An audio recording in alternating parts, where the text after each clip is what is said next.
Okay, the June 11, 2025 meeting of the Municipal Code Enforcement Board is now called to order. If everybody would please stand for the Pledge of Allegiance.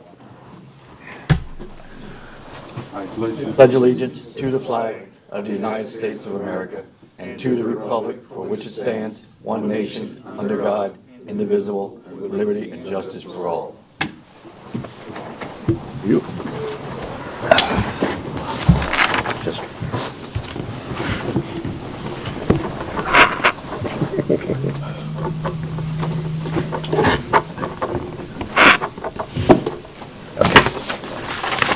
All right, ladies and gentlemen, the Municipal Code Board is charged with conducting hearings to determine whether an alleged violation of the city code has occurred. Decisions made by this quasi-judicial board will be based on the evidence and facts presented this evening. Our meetings are conducted in accordance with Robert's Rules of Order, and each case will begin with the city presenting its evidence of the alleged violation. The respondent will then present his or her case. Both parties will have an opportunity to cross-examine all witnesses. The board members may question any witness. Comments by both parties must be relevant to the case. Persons wishing to speak will be given an opportunity to do so by the chair and must address the board from the podium after giving their name and address. Upon request, copies of materials submitted by staff are available for review. Board members are reminded, and there's little green tags in front of you that you should all read. Board members are reminded to obtain permission to speak from the chair, and questions of the city should be directed to the attorney for the city. At this time, I'll ask all persons who expect to give testimony tonight to please stand and be sworn in by the city clerk. Please raise your right hand if you're going to be speaking. Do you swear or affirm that the testimony you will provide to the board tonight will be the truth, the whole truth, and nothing but the truth? Thank you. Okay. Minutes of meetings. I know there was a revised set of minutes issued earlier today. If everybody's had a chance to read that and there's no additions or corrections, I'll entertain a motion to approve. I move to approve. Motion, do we have a second? Second. Motion and a second. Any further discussion? Seeing none, all those in favor? Aye. Opposed? No nays? Motion carries.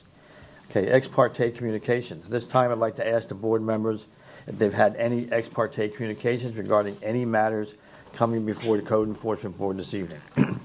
If you've had verbal communications, please disclose the sum and substance of the communications, when and where the communications occurred, and with whom it occurred. If you received any written communications, please disclose the nature of the communications and provide it to the city clerk to be filed in the record. Starting with you. Okay, yes. I have, on Wednesday, June 4th, I received a call from Kareem at 10:25 a.m. Telling me that he's reappealing his case and representing his case again, and the process replanting and doing new, replacing the trees. I just gave him my comment. I said, I have to do what I'm doing now, and I voted nay anyway, so it's not going to matter for me whether the phone call. Do you have a case number? Which case is that? This is the case. 25-1376, top of the second page. Okay. Do you want to go Yeah, through your... just for the purposes of the record, in light of whatever your discussion was with Mr. Awadi, will you still be able to be a fair and impartial decision maker? Of course, yes. And you will base your decision on whatever's presented here at the hearing? Yes. All right, thank you. Thank you. So other than case 25-1487, which I was recused from last meeting and will be again tonight, I have had no conversation. No. I've had none. Well, do we have a quorum? 1, 2, 3, yes. All right. I've had none. None. Okay, good. All right. First case will be, well, let me finish this. Cases will be taken out of order to accommodate respondents. So the first case tonight will be case number 25-1521. It'll be on the second page.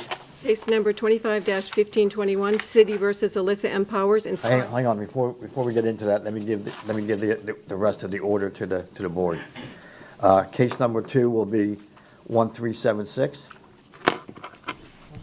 Case number 3 will be 1944. Case number 4 will be 1487. Case number 5 will be 1963. Case number 6 will be 1100, and then we'll finish out the rest of them. Mr. Okay? Chair? Thank you, Cheryl. You can continue. Oh, Mr. Chair? Go ahead. Case number 25-1487, which is a case that was continued from last month. As Mr. Snelling had indicated, he had to recuse himself on that one. He'll have to recuse himself again tonight. So I don't know if you want to put that one in the middle or whether you'd rather wait for that one to be the end so that Mr. Snelling doesn't have to, however you want to do it, but he'll have to come off of the dais on that case. Do you have a problem getting up and coming back? No, it doesn't. All right, we'll just take it that way. Okay, thank you, though. All right, first case. Case number 25-1521, City versus Alyssa M. Powers and Scott W. Hines Jr. for violation of Section 8-28A1, permits required for 310 Ferncliff Avenue. Good evening, Tom Baroni, Code Compliance. This case originated by a stop work order that was placed on the structure back in April of 2025 by the building official Dallas Foss for not obtaining permits for interior renovations, mechanical, electrical, plumbing, and roofing. On April 8th, 2025, code staff received a list of properties that had outstanding stop work orders.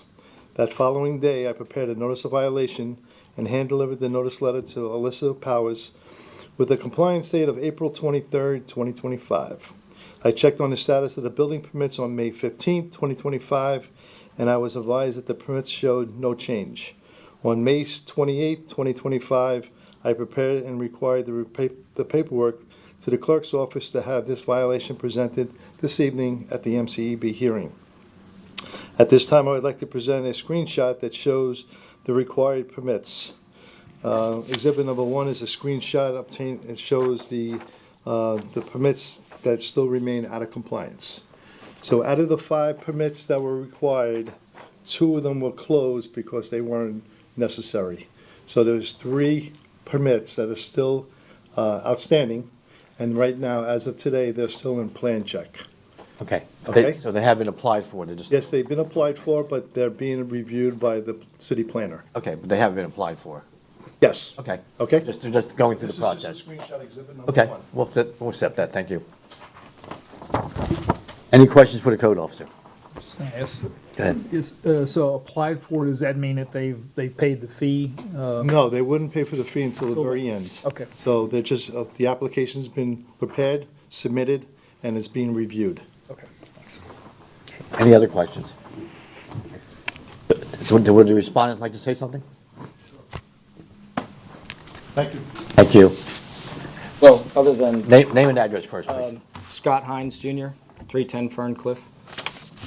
The only thing I'd really like to say, just after hearing that, is on Wednesday, April 9th, I had an email put together with the office saying that we were trying to get the permits, but we had everything in engineering at the time, and that we were 4 to 6 weeks out with the engineering. And then once the engineering got through, we got to the permit office. Now we're just waiting on it to be approved. Okay. So that's pretty much it. Great, thank you. All right, thank you. And Dallas, question for you. Is there any reason to think that within the next 30 days, those permits will not be issued? The permit was just released from zoning to me, so it should be within the next couple of weeks, we'll be out of here. So it would be within 30 days. Okay, great, thank you. Welcome. Any other questions? If not, I'll entertain a motion. Can I speak, Mr. Chair? Yeah, I'm going by the rules. okay, yeah. You have a question? No, I want to do a more. Oh, okay, yeah. Yeah, if you want to make a motion, go ahead and make a motion. Mr. Chairman? Mr. Chairman? Yeah, Before he makes that motion, I just want to advise you, the July hearing has been canceled. So there will be no city clerk, nor there will be a code director. So we're going to be canceling the July meeting. I'm sorry, I'm bringing it up to you now, but before he makes that motion, he's going to make within 30 days. So you may want to make it until August. August 13th. okay. Yeah, good, thank you. 13. Okay, Good point. sorry. I was going to bring up the July meeting under new business, but, Right, but he's gonna make a motion probably recommending 30 yeah, days. so for anything we do tonight, it should go to the August meeting since we're not gonna have a July meeting. 60 days. 60 days. Thank you, sir. Thank you. Start. Go ahead. In case number 251521, I move that the city has proven by the greater weight of evidence the following violation of the city Temple Terrace City Code exists on the property located at 310 Ferncliff Avenue with the applicable code violation, section 8-28, subsection A, subsection 1. This motion is based on the sworn testimony this board has received from the code director, Tom Baroni, and other witnesses, along with any other evidence, including photos, affidavit, and the notice of violation of which is received and entered as part of the record of this hearing. I further move that the said violation be corrected on or before August 13, 2025. If the respondent does not comply with this order on or before that day, they are ordered to pay a fine for each day the violation continue past the date set for compliance. Upon considering the following factors: the gravity of the violation, any actions taken by the violator to correct the violation, any previous violations committed by the violator, I move that the fine be $25 per day. We have a motion, do we have a second? I'll second. Motion is second, any further discussion? Seeing none, all those in favor? Aye. Aye. Opposed, no nays, motion carries. So, what's just happened is you have been found in violation. However, you've got until August 14th to get the permits. If something comes up and you don't have the permits, come back on August 14th and let us know. At that point, you can ask for an extension. There's no guarantee you'll get one, but you're welcome to ask. But you should get them by then, okay? And as long as you get them by August 14th, there'll be no fine. All right, thank you. And it is raining out, but so you're welcome to stay, or you can leave, whatever you want to do. All right, thank you very much. Next case, please. Next case is case number 25-1376 at the rehearing, City versus Ayoade Kareem. Violation is section 12-771, tree trimming invasive trees. Site of the violation is 11407 Gibraltar Place. Mr. Chair, just real quick, kind of a procedural issue. This case was heard by the board last month. The board entered an order finding the respondent in violation and fined him $2,000 and directed him to remove both trees and then replace them with acceptable trees. Since this is a rehearing, one of the first things you'll need to do is just make, either grant or deny the rehearing. The city would like for you to rehear the case. And take into, Mr. Aoudi will tell you what he's done since that time. But I wanted to make sure you know this was a rehearing. The city will present its case anew. Okay, so bring me up to speed. So this was heard last month. Yes. He was He's found- requested a rehearing on Yeah, it. but he was found in violation last month, Found in and he violation. was fined $2,000. Plus directed to take down both trees and replant new trees. Okay. And the city is in favor of the rehearing? Yes, we are. Okay. Thank you.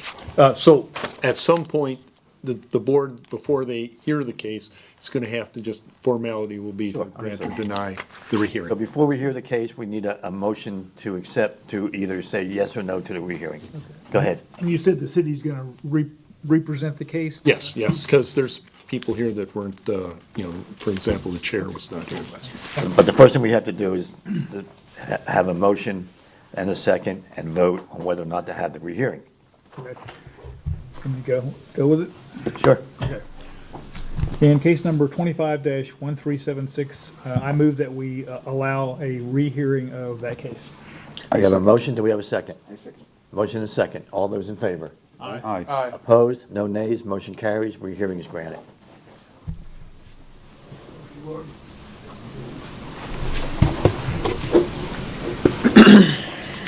This case originated March the 28th, 2025, when Temple Terrace City Arborist Joe Ferris was contacted by a citizen lodging a complaint. Tom Baroni, Joe Ferris, and I went to the site that same day to investigate the violation. My inspection revealed several oak tree roots had been improperly trimmed. During our observation, the homeowner returned and spoke with us. Karim stated he was just trying to beautify the area around the trees with the pavers and wasn't aware of any violation. Director Baroni explained in detail the irreparable, irreversible violation in the mandatory MCEB hearing. I prepared the notice letter on Monday, March the 31st, 2025. No one was at home, so I posted the notice letter at the front door and requested copies be sent certified and first-class mail to the owner of record. I also requested a copy be posted on the electronic board for the 10-day requirement. At this time, I'd like to submit photographic evidence taken by Joe Ferris and I on March the 28th, 2025. Would like to submit, sir? She's asking you if she can submit. Absolutely, I'm sorry. Thank you, sir. I don't have an updated calendar. Can I see your calendar? Yeah. Texting August 13th. Yeah. Exhibit number 1 shows a notice letter posted at the front door. Exhibit number 2 shows the live oak tree on the city's rights-of-way. Exhibit number 3 shows the live oak tree damaged roots on the city right-of-way. Exhibit number 4 is a damaged oak tree root system on the north side on private property. Exhibit number 5 shows oak tree damaged root system north side on private property. Exhibit number 6 shows an oak tree damaged root system south side on private property. As of today's date, the individual has worked towards compliance, has taken out two of the trees out, and is working towards replanting, and has been in communication with arborist Joe Ferris. He is here this evening and would like to address the board. Okay, I have a question for you though, Lord. Explain to me what compliance means. What has to happen? Compliance would be whatever the fine is. Hang on. That needs to be paid in think Ernie wants compliance Let me as far as the trees being planted. Again, these are irreparable, irreversible violations. So there's actually, with the finding, there'd be no compliance date or any. However, the board did order that, direct him to take out and replace those trees. So when we're saying compliance, it won't be the official compliance of an order, but in order to rectify or mitigate what he's done, he would be taking out those trees, and the arborist will be able to talk to you more about that. But I think that's what So I'm saying, code officer's talking about. What's it Yes, going sir. to take for him to come in compliance, whatever that definition is for tonight? I mean, The replacement of those trees. I think he's How many already trees are we taken talking? 2 out, and he's from what I understand, and he'll tell you better, he's getting new trees to put in. okay, so we're replacing 2 oaks and with whatever, right? Okay. Yes, sir, I believe 2 more oak trees. Joe is here to answer some questions, as well as the respondent, if the board would like Let's to hear from the answer. arborist first. Sure.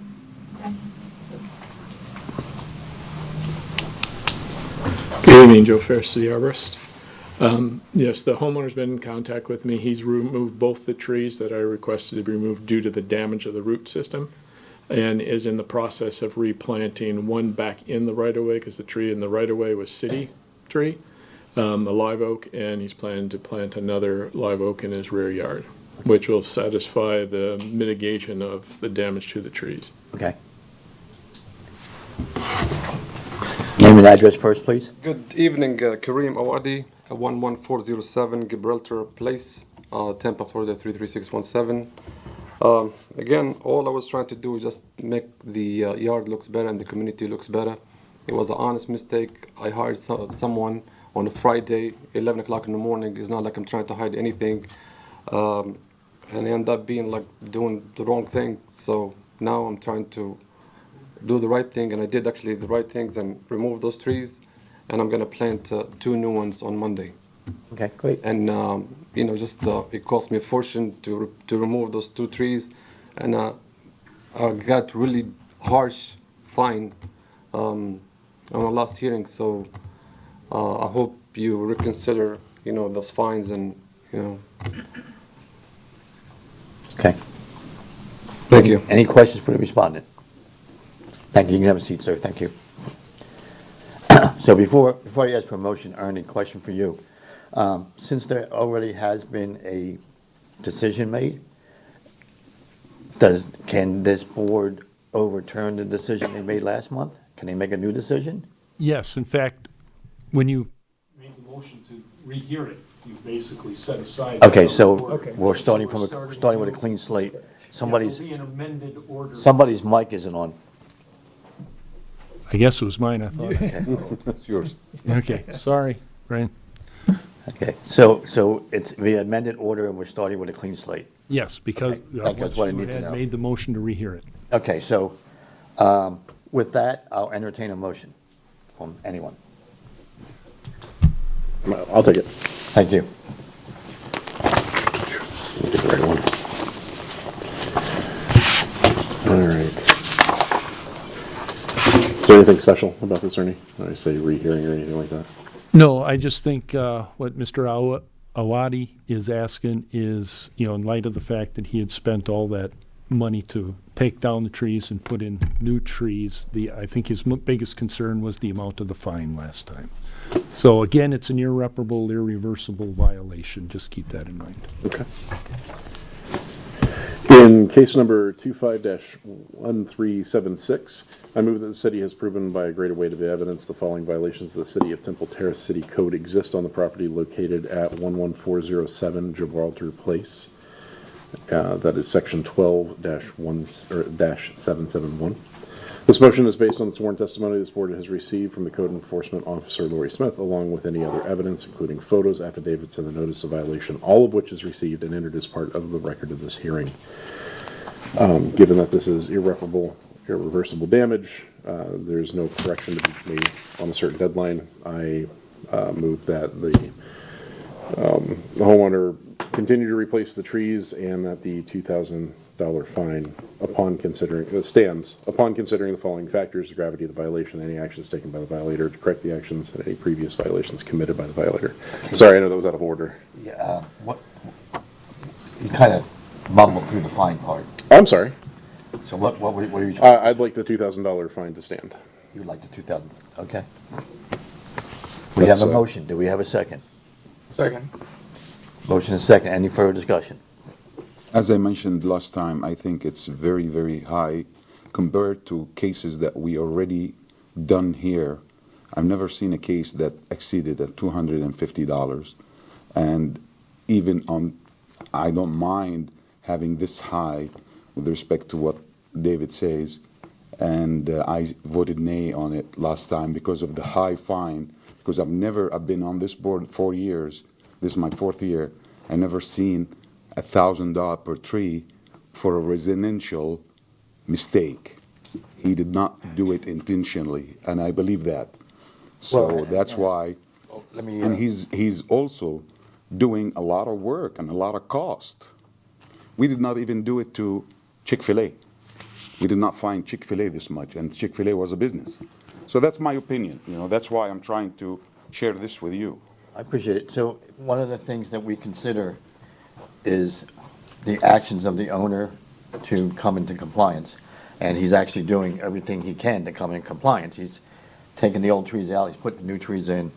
So I would like to see us reconsider the fine as well. So the reason I think the fine should stand is because the damage was done on the city right away. It was done in the easement that belongs to the city. It was done to a city tree, which had to be removed. And it's being replaced. Right.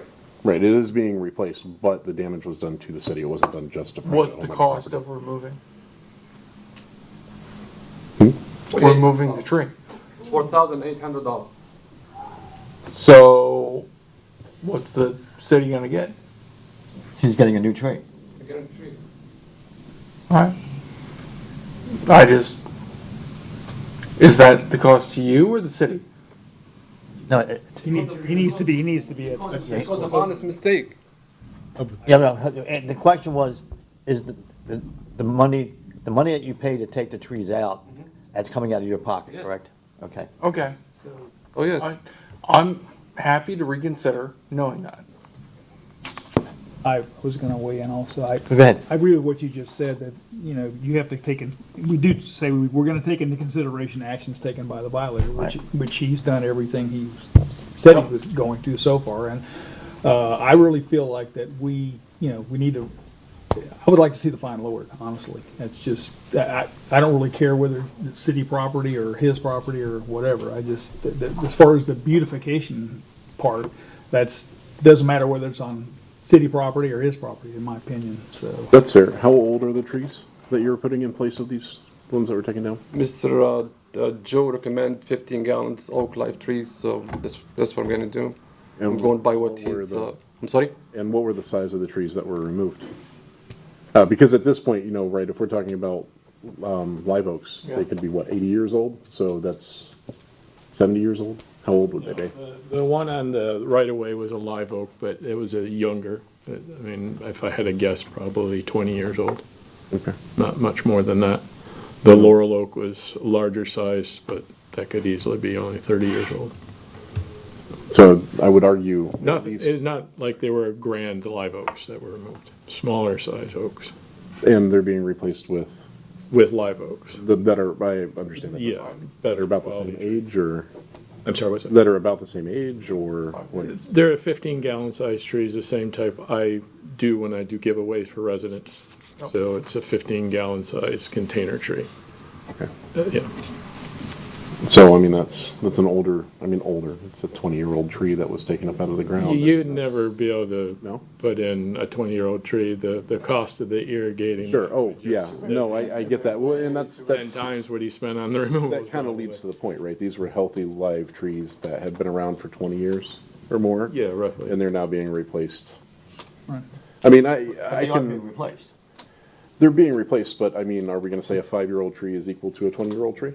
And if we are, then I guess that's the end of my argument. So I think it's more about the fact that they are being mitigated, that trees are going back in, that he's willing to replant. And the one was a laurel oak, so by planting a live oak, you're planting a better quality tree that's gonna be around much longer than a laurel will be. And the fact that he's willing to replace the one that was in the right-of-way and it's not on the city expense for removal after the damage was done or replacing it. does the city need to do any kind of inspection to make sure that it's been planted correctly? He's gonna let me know. We've had this conversation. He kept me informed when the trees came down. I did go out and look and saw that they were taken and stump grinding was done. So once they're planted, he'll reach out again and I'll just go by to see that, yes, he did replant it. Okay, So but there's we'll no- verify that they've been done. There's no inspection to ensure that it's been planted properly so that it seats and it doesn't, fall over with the next hurricane or something like that? I believe he's hiring someone. Hiring a company. Yeah, if he's hiring a company, hopefully they know what they're doing, yes. Okay, so there's no cost to the city then to do an inspection of the tree? No, no, And if it comes down, it's kind of on the responsibility of whoever planted it, right? yeah. Okay, I mean, then what's the recommendation? The recommendation is, at least from my perspective, is that you revise your motion to exclude any fine. That would be my recommendation. And seeing as, everything has been mitigated, I suppose, yeah, all right, I can agree with that. And you had, All right, just say you're revising your motion. so to revise the motion, given the actions taken by the violator to correct the violation, I'll move that we levy a $0 fine, so no fine at all for the actions. But will you be keeping understanding it's been replaced, but keeping the part of the planting new trees on there? Yes, because it hasn't been fully, yeah. So the motion is that he's been found in violation, that he must mitigate by planting new trees, but there is no fine. I agree, that is the motion. Second. Okay, we have an amended motion. Whoever seconded the first motion, you'll second the second motion. Any further discussion? Seeing none, all those in favor? Aye. Opposed? No nays, motion carries. Next case. So you have been found in violation, but because of your mitigation efforts, there is no fine. Okay? Thank you. Case Just be number, sure to let the arborist know when you're done. Sure. Okay? Thank you. Next case, please. case number 25-1944, City versus Sharbiani Abdul Huzan and Amiri Atusa, for violation of section 10-4, subsection B, subsection A, subsection subsection 4, subsection, I'm going to start that over, section 10-4B, 4A, nuisance buildings, 90 days, section 12-921, subsection 2, parking driveway standards, section 8-102, subsection 18, subsection A, sanitation shared area, section 8-102, subsection 13, subsection H, windows and exterior doors, section 8-102, 13K, hardware, section 12-861, E6, fences appearance, and section 10-34, sanitation, duty to keep premises clean for 332 Sunnyside Road. Thank you. Tom Baroni, Code Compliance. This case this evening originated proactively on May 8th, 2025, when my inspection noted a partially constructed driveway distracts from the appearance of the immediate neighborhood. A driveway permit was issued back on May 23rd, 2023, and has now expired. The condition of the driveway is a violation of the driveway standards due to the unfinished product. I observed during my inspection of the property noted green mildew on the pool screen enclosure in the rear yard, a missing window pane on the sunroof, or the sunroom, sorry. The screen enclosure has a torn screen. The masonry wall around the rear perimeter is stained and not being maintained, and a pile of miscellaneous items and 2 dirt piles in the front yard. Due to the number of the violations, a notice of violation was prepared that same day with the compliance date of May 23rd, 2025.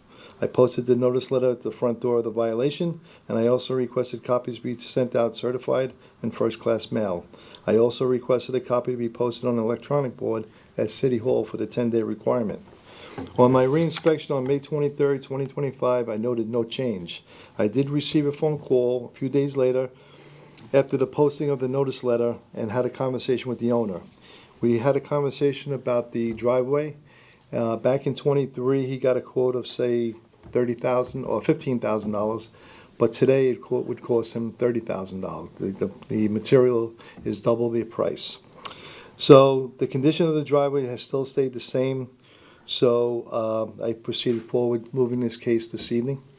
At this time, I'd like to submit photographic evidence that was taken by me. Exhibit number 1 shows the posting of the notice letter at the front door. Exhibit number 2 shows and reveals the unfinished driveway that sits for more than 90 days. Number 3 is a pool screen that is torn and mildew on the lower section of the pool screen. Number 4 is a missing window pane on the sunroom. Number 5 is the masonry wall around the perimeter of the property is stained and not being maintained. Exhibit number 6 shows the 2 dirt piles that have been placed there since 2023. Exhibit number 7 shows the miscellaneous items in the rear yard, and all these photos were taken by me on May 29, 2025. Great, we'll accept those. Thank Okay. you.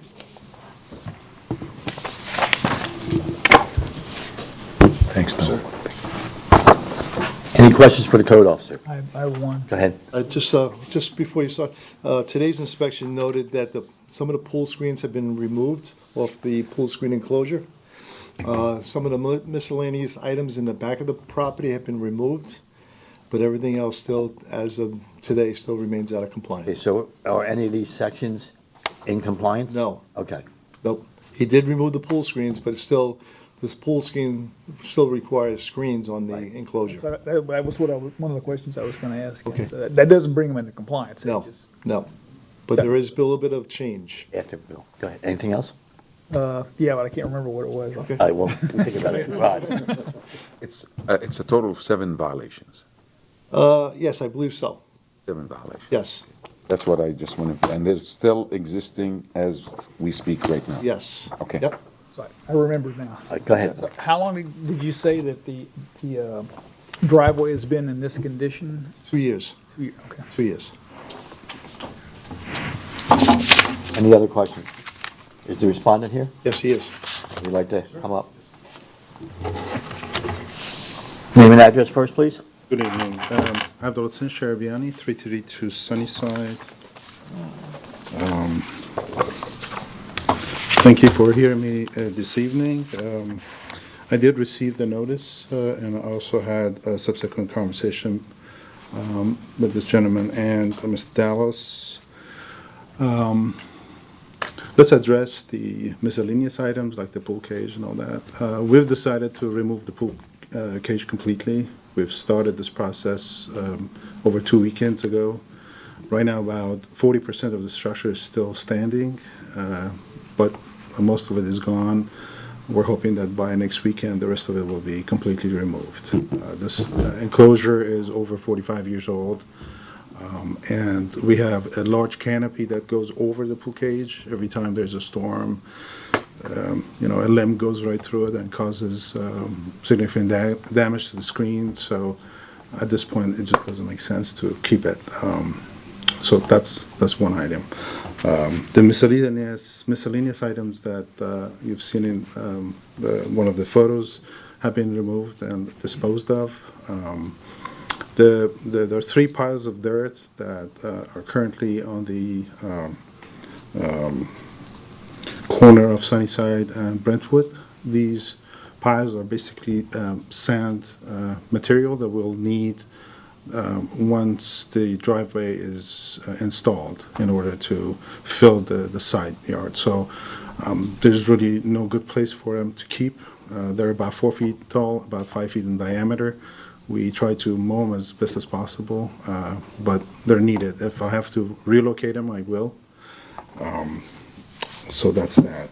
As far as the missing glass on the sunroom, we call it, yes.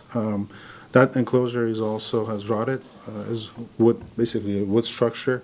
We also have started by removing the panels. I was informed that I need a demolition permit to remove it. So I will be proceeding in the coming week to apply for the correct permit and get it removed completely. As far as the driveway, yes, we applied for a permit about 2 years ago after removal of 2 large oak trees that were sick and dying. In fact, the city arborist informed us of the larger one that was right in the middle of the driveway. I first proceeded by removing the concrete driveway, and then I was notified that I needed a permit for that. So we applied for the permit. We and proceeded with a design, and the root ball of both oak trees were significantly large, and it took us almost a year to cut them in pieces and remove them. There are almost 35 cubic yard of crushed concrete that has been placed in that area. We noticed that every time we would apply the material, after several weeks, the material will settle and shift.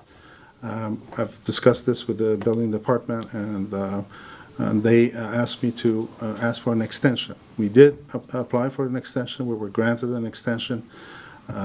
As we were getting ready to install, the price changes on the contract was communicated to us, and then I had to come up with a different approach. Initially, we were supposed to have pavers. We considered putting concrete instead. And about 3 months ago, we started noticing settlement cracks on the garage structure. I have pictures here for your viewing, if I may.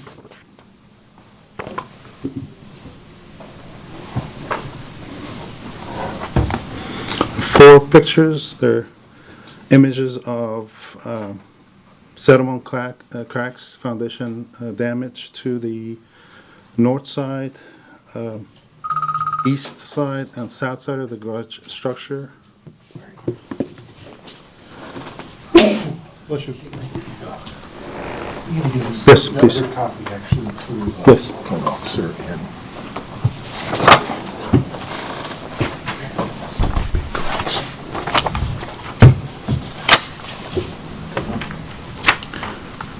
These images are. Foundation cracks at your residence, at the residence? This is at the garage area, yes. The garage area? Right, in front of the. Where the driveway In front of the where the driver goes. Also on the side yard, and also in the back of the garage structure where my pool deck is. I have consulted with the geotechnical engineer, ground down engineering, Ms. Laura Hall, licensed engineer, and Patrick Road, structural engineer. And I'm told that somehow the foundation in that general area is shifting, is moving. I may have to do underpinning to stabilize that foundation. Honestly, it would not make sense to pour a driveway and then come back and remove it. I understand that affects the driveway situation. But the next step for me is to perform core drilling around in front, on the side, and the back of the garage structure for the geotechnical engineer to determine what's the cause and origin of the settlement. It could be old roots that have decayed, or it may be a different problem. I'm not qualified to answer that question.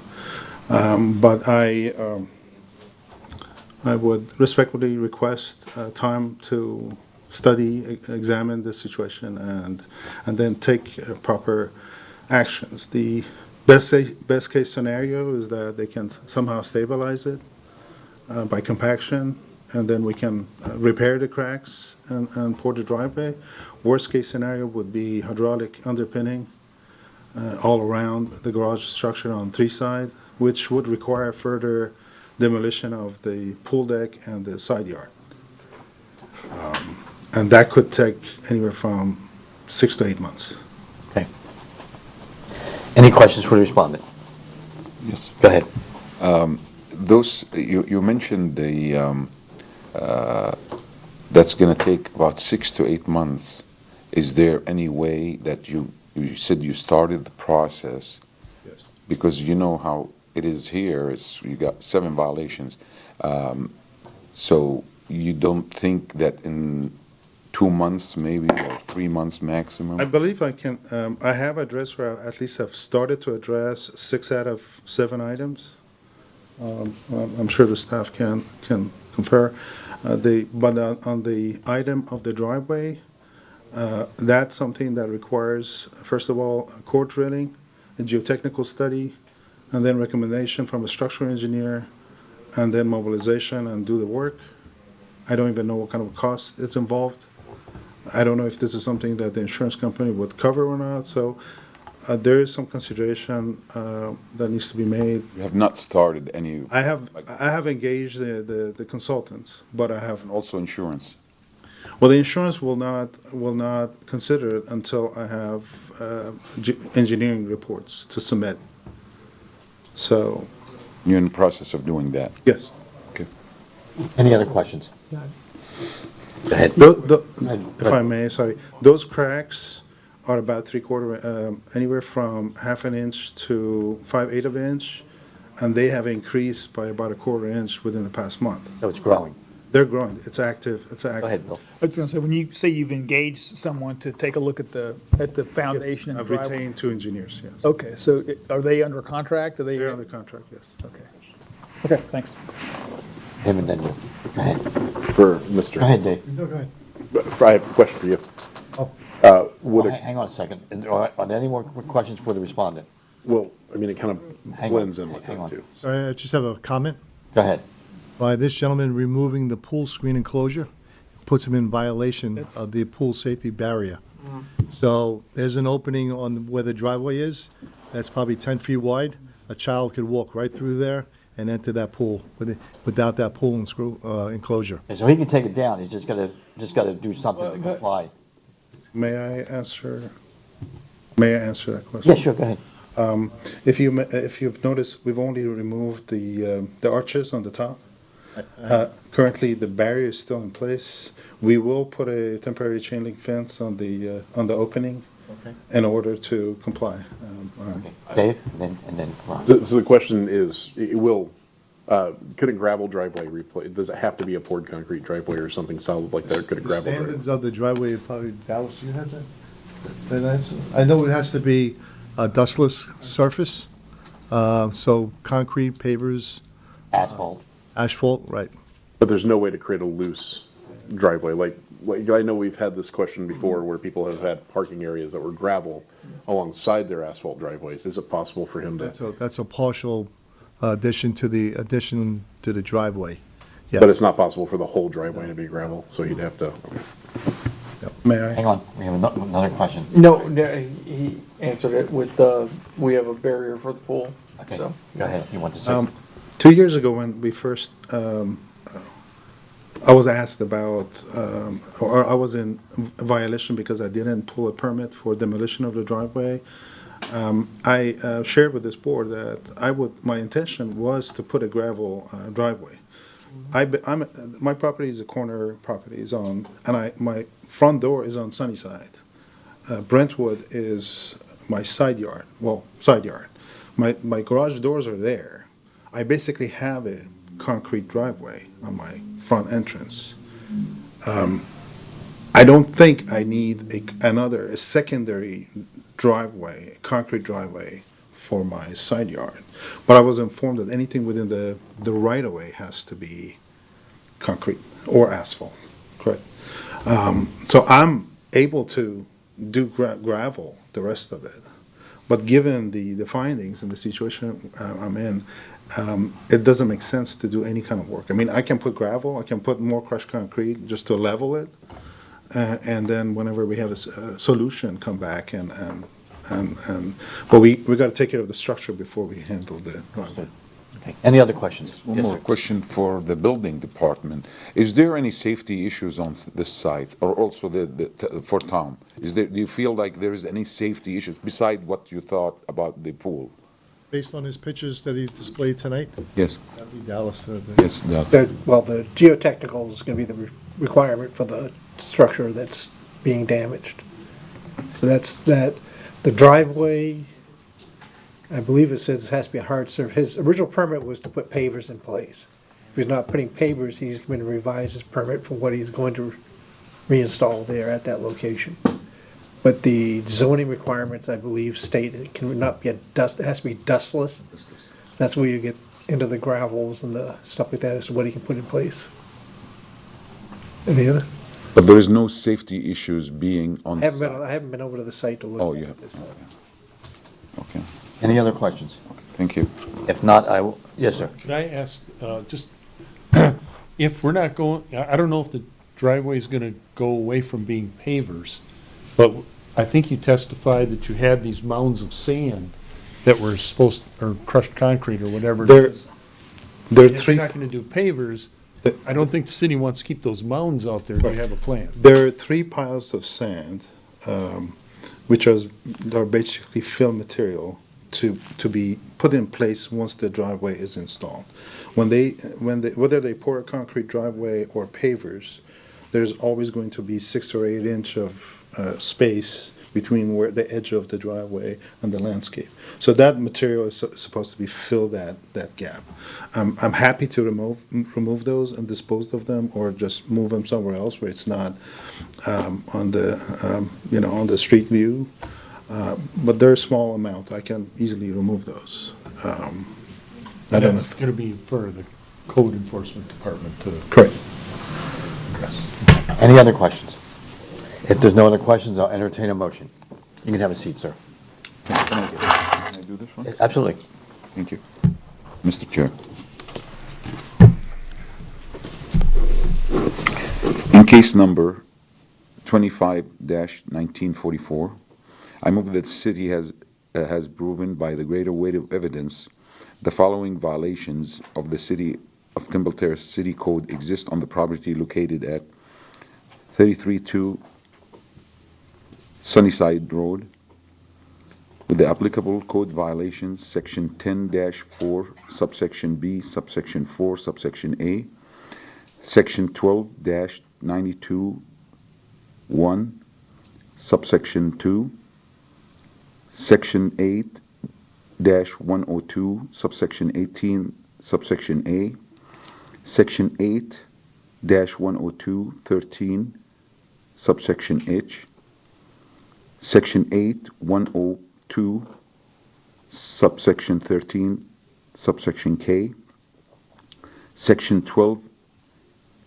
12-8861, subsection E, subsection 6, and section 10-34, This motion is based on the sworn testimony this board has received from the code enforcement officer, along with any other evidence, including photos, affidavit, and the notice of violation, all of which received and entered as part of the record of this hearing. I further move that the said violation be corrected on or before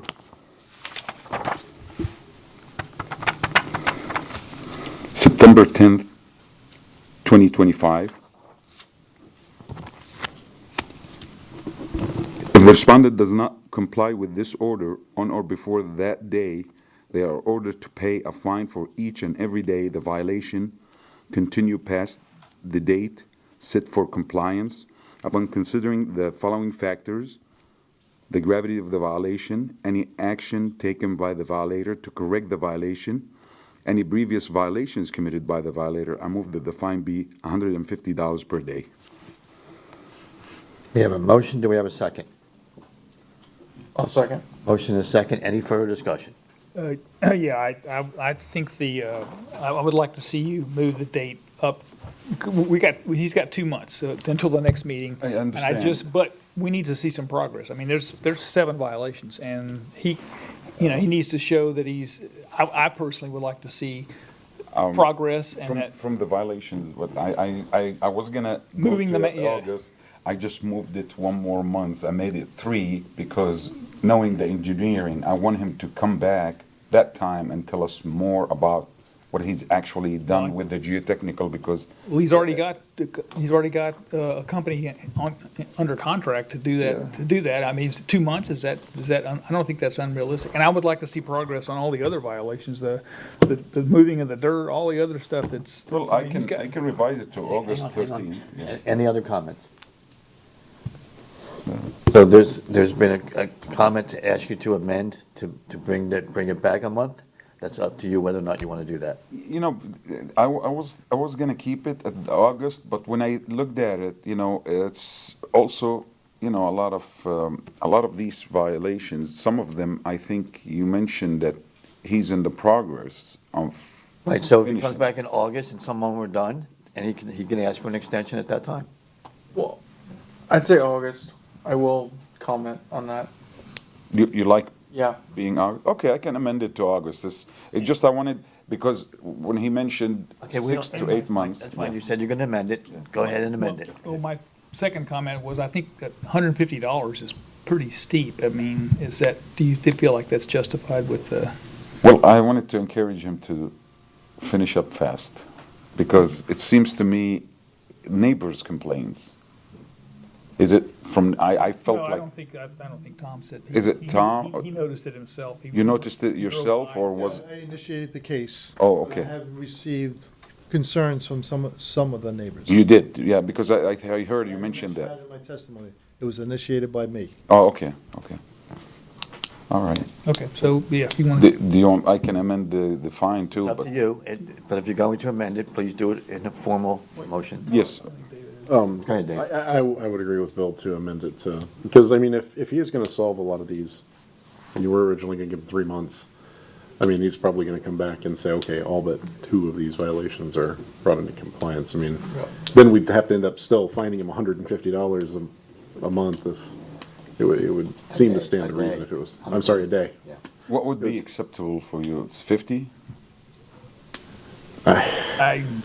Yeah, maybe. I mean, I know normally we do $25 per violation, so this is a little odd. 7 violations. Right, it's a little odd. $75. I took it down to 150, that's why, But really, the main violation we're looking at is, yeah, I don't know, it's a tough one. It's a tough one, because, whatever we say today has to last until, I don't Well, know. again, Yeah, he said he's in the 75. process of rectifying most of them. that's what. If you split the baby and say $75 per day, That's I pretty think good. that might be acceptable too. Yeah. That makes sense. I have no problem with that. Then please officially amend your motion. Okay, should I repeat the whole? No, you don't have Or to just repeat. amend the fine and the date? Okay, I move to I'll amend my motion to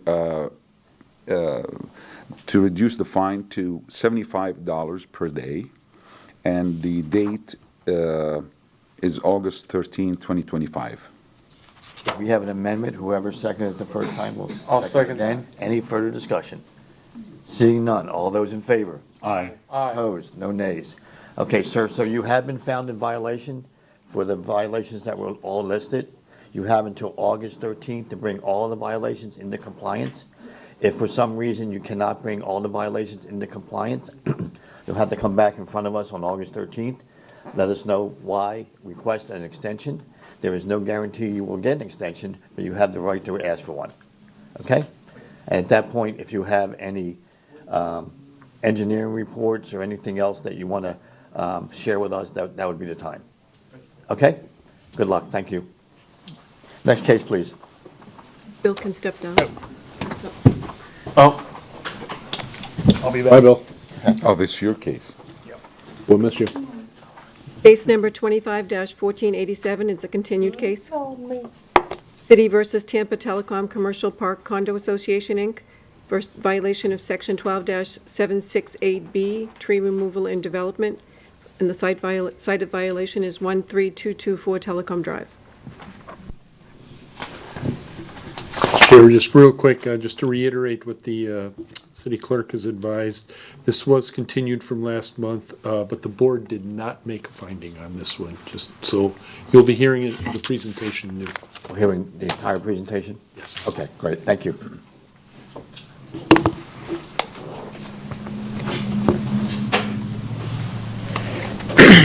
Good evening, Mr. Chairman. Lori Smith, code compliant. This case originated April the 7th, 2025, when Temple Terrace City Arborist Joe Ferris was contacted by a citizen lodging a complaint. My inspection that same day noted several trees and shrubbery had been removed on the east side of the property. At that time, I contacted the property manager, Pravina Baba. Ms. Baba stated she was aware of some cleanup work by a tenant wanting to provide outdoor seating at their establishment. A notice of violation, notice of hearing, irreparable, irreversible violation was prepared and service was obtained by hand delivery to Pravina Baba on the 10th of April 2025. Mr. Chairman, on April the 10th, 2025, Tom Baroni, Joe Ferris, and I met with property manager Pravina Baba on site to discuss the violation. Ms. Baba was not aware that the tenants were going to clear cut as much landscape as they had, potentially again to provide outdoor seating at the establishment. At this time, I'd like to submit photographic evidence of the violation taken by me on the 10th of April 2025. Accept that. Thank you. Thank you, sir.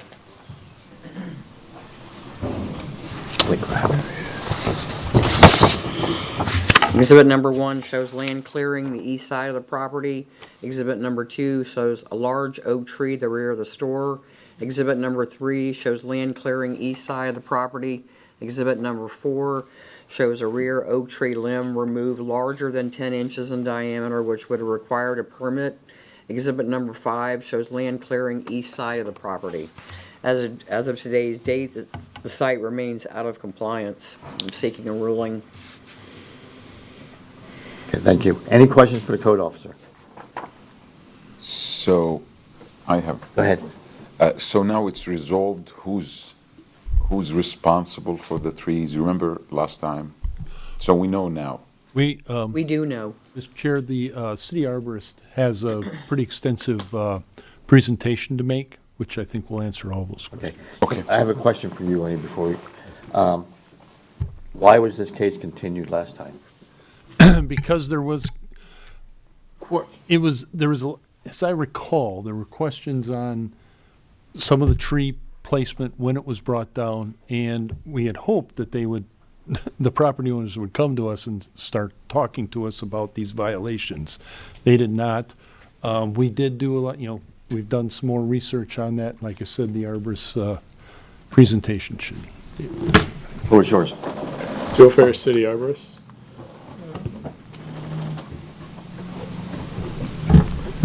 You ready? Yeah, if you want to bring up the first image. So just a little bit of reference where this is located. This is, as Lori said, on Telecom Drive at the intersection of Telecom Drive and Fletcher Avenue. The property sits on the southwest side. The racetrack is on the southeast side of this property.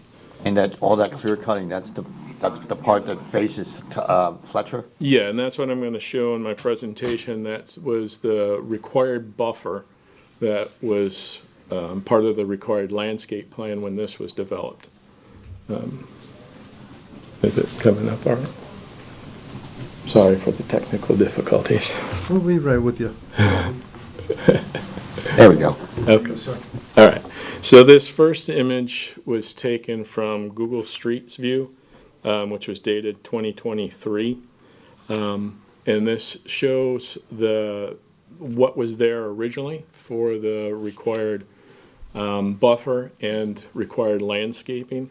I do want to say that we are looking for the ruling on 5 trees that were removed. I will be discussing the land clearing that did involve shrubs and other requirements for the buffer.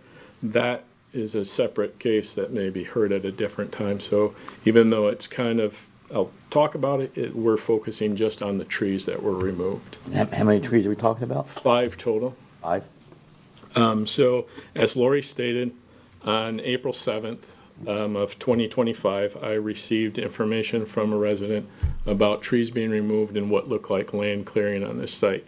I had contacted Tom Brony and Lori Smith. We met out there to evaluate that site. This next image is an image I took on that day, April 7th, 2025, from the racetrack side facing west, which clearly shows how much the building is exposed and how much was removed. If you go back, you can barely see the building in that image, and this one, it's all exposed. The next set of images that I've got are from the Hillsborough Property Appraiser. It's what they call the Eagle View. And my intent here is to show that the trees that were removed were not due to last year's hurricanes or any death in the trees. And I also kind of want to point out and note the area we're talking about is running vertical in the image. So you have Telecom Drive running basically north and south. And if you notice, that canopy fills from the street almost to that building. And as a reminder, last year we had 3 major hurricanes that brushed by Tampa Bay. The first being Debbie on August 4th, 2024, Helene on September 26, 2024, and Milton on October 9th, 2024. This image from the property appraiser was dated August 18th, 2024, which puts it after Debbie and before Helene in Milton.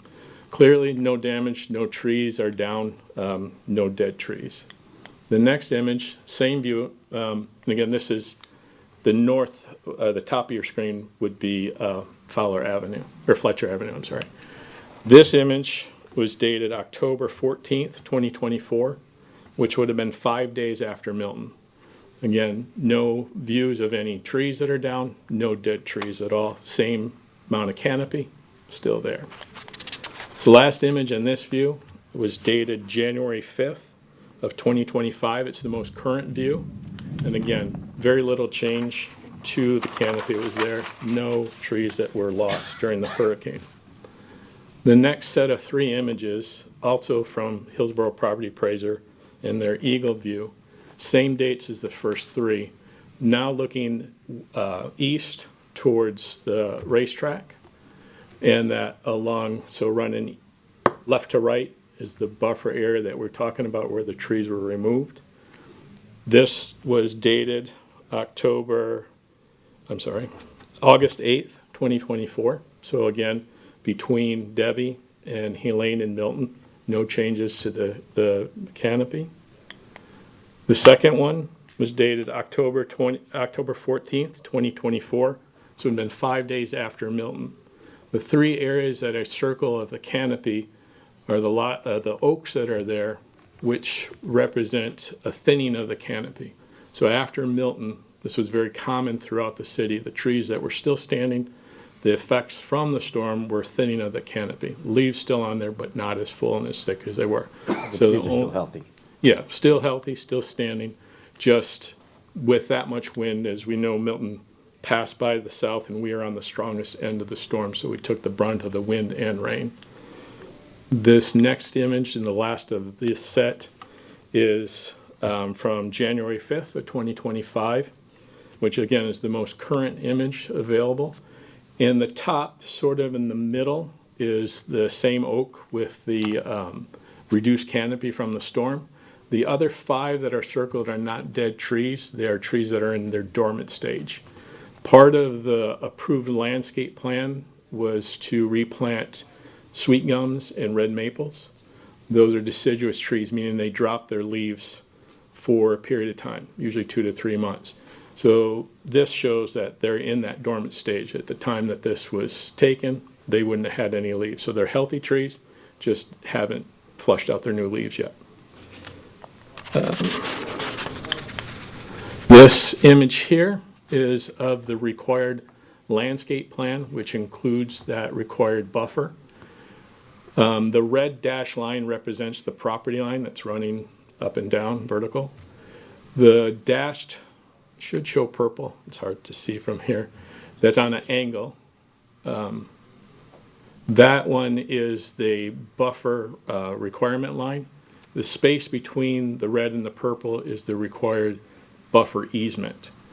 The yellow area is the area that was impacted with the removal and the clearing. And then I've noted on there along the red property line towards the bottom of the image, there are blue round shrubs. Those were required for the planting. And in the next few images, I'm going to refer back to that so you have an understanding of what we're looking at. Those shrubs were along the property line.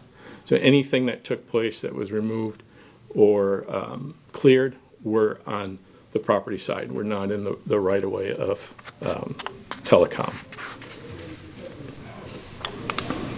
So this next one is an image of facing southeast view. So this is on the back side of the building, or the side of the building where there's an existing patio.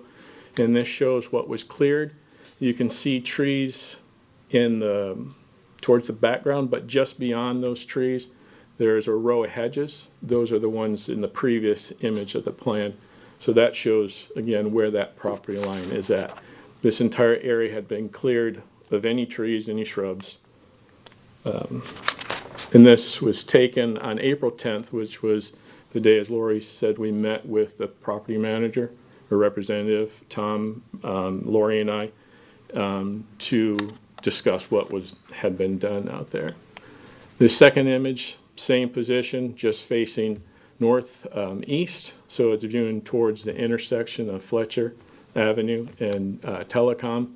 Again, cleared the shrubs in the background. Go back to the image of the required landscape plan to show where that property line is at. This next image is an image of a panoramic view standing in the same spot, showing the entire end from one end to the other that was cleared.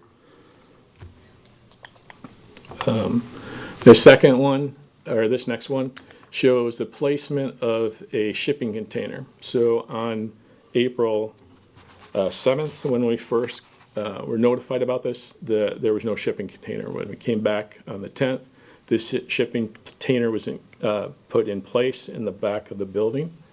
The next image shows the tree, which is a grand live oak, and that limb, as Lori had said, being over 10 inches in diameter, clearly was removed in order to put the shipping container in its place, because it would have conflicted with the top edge of that container.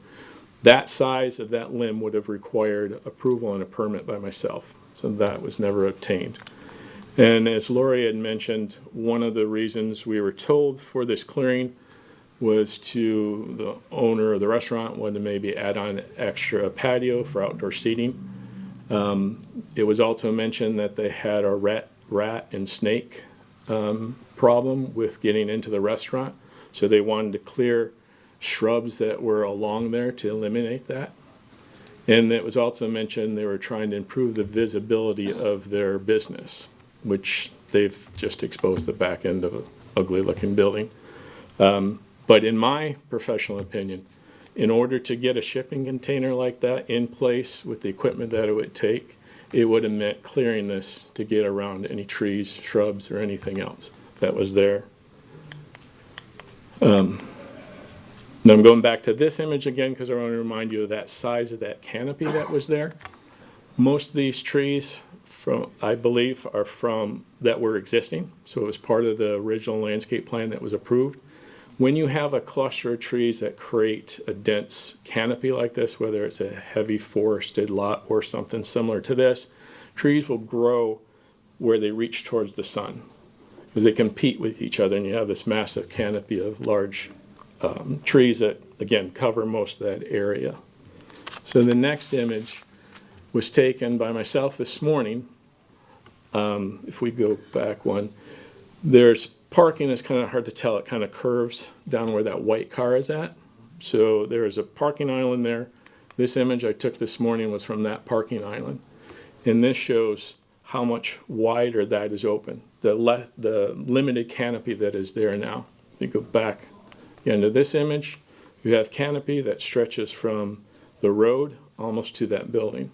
And what's currently there is just that little bit closer to the road. This image was taken from the street view from Google, dated April 2011. Does show that full canopy of trees that are there. And then this morning I stood in a similar location, again to show there's not as much canopy as there once was. This image, again, I wanted to show how thick that canopy is, that tree coverage from street towards building, almost covering that whole area just above the white car, which is the area where things were cleared. This image shows what I had just described. If you look at the trees, they're all bending towards the east. They're reaching towards that light. Anytime I've ever evaluated a property and you see something like this, it's an indication that there were trees there competing with each other and they've grown to that light. So what was there is no longer. So what kept that from being a full canopy has been removed. Another image back on the other side of the building, again to show how the trees are curved towards the sunlight because of what had been there that would have prevented the tree from a full canopy. And then this image we seen last month when I was here.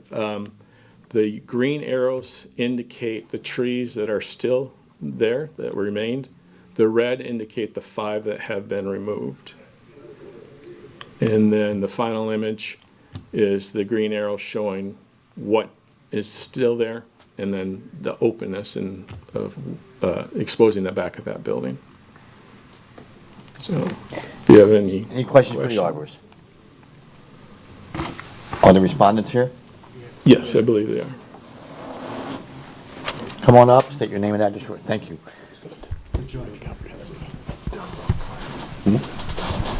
I agree.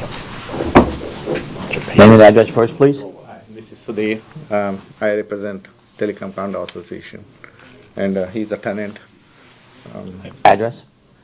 1341. 1341 at Telecom Drive, Tampa. Okay, thank you. Floor is yours. Sorry. Okay, me. Last time when I was here, I was told that there are 5 trees that were removed. Are we in the same page that there are 5 trees that were removed? Can you show me again what trees that were removed? Because, according to I'm not aware of any trees that were removed, first of all. I'm going by what my tenant told me. So he said that we did not remove those trees. He said there was only 1 tree that was removed because it was falling on the building. That's what I was told by the tenant. So I just want to see like what trees were removed exactly. Can you do the full screen? Okay. And if I may, at this time, not only trees removed, but remember you had that limb that was removed also. That I think we'll go one by step. I just want to make sure. Sure. Yeah, let's go step by step. So the 5 that are based on is from this image where I had to scrutinize, zoom in and out, comparing this image to the one that's existing now, showing those trees, and determining which ones of those matched up with what was existing out there. And again, if we go back to this image, or even this one, this was August 18th of 2024, not even a year ago. And you can see the amount of canopy that was there, that again stretched from the road almost to the building. But there were two And- hurricanes after that. Yes, there were, and that's what I just showed, that none of those were impacted by the hurricanes. They didn't come down from the hurricanes. Okay. You would see them lying on the ground if they were impacted from the hurricane. On the roadside, the trees that were removed, can you show me again those 5 trees that are on the roadside?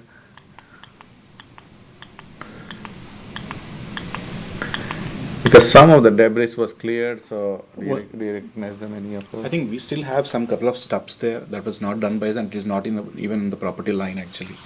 So the property line is where the row of hedges are at, just below those areas? all the skinny trees or all the long trees, those are none of them are on the same property, and out of them 2 or 3 were already dead right now. They were They're not dead right now. No, I have the These trees right here, same trees we're looking at on the street view from the other angle, are on this side of the property.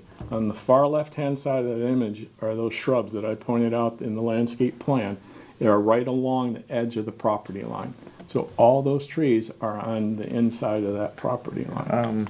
I think the only dispute we have is that he claims that we have not removed the trees on the road, that rows that. No, and I'm not saying those on the road. The green ones are not on the roadside. The ones. The red ones are beyond the trees that are in the foreground of that. Oh yeah, image. there is one tree That that are was put it back in that area that was cleared. There's one tree that was removed because it was about to fall on the building. It was almost about to fall. Okay. So we couldn't even wait because it was Okay, so bad if you have hurricane. one tree that's bound to fall, Yes. how do you lose all the canopy that you had So, in this image? can you? That canopy is not one tree. Right, but there was a hurricane, 2 hurricanes after in the last. And this so image the was 2 from hurricanes probably damaged so many trees over there. No.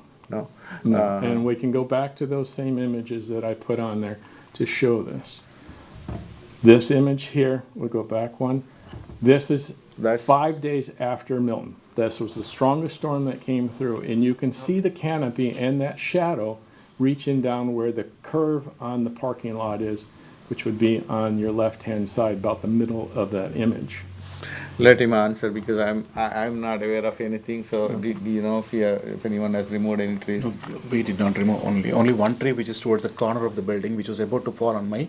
We have at the back we have a walk-in cooler. I mean a storage walk-in cooler. So it was about to fall on that. So that is the one we have removed. It's towards the back of the building.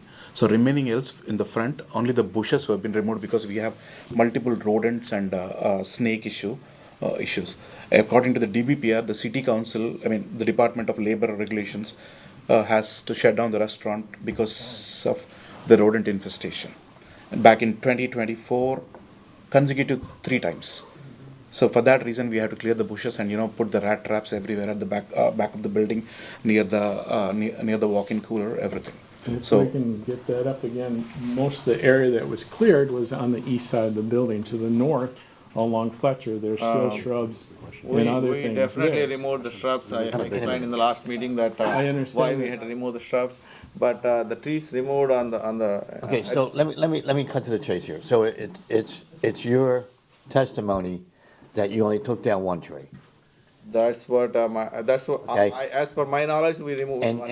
And what is your testimony as to the limb that was cut that's next to that storage container? Did you do that? No, wait, did we do that? the limb, yes. We did. And you did that?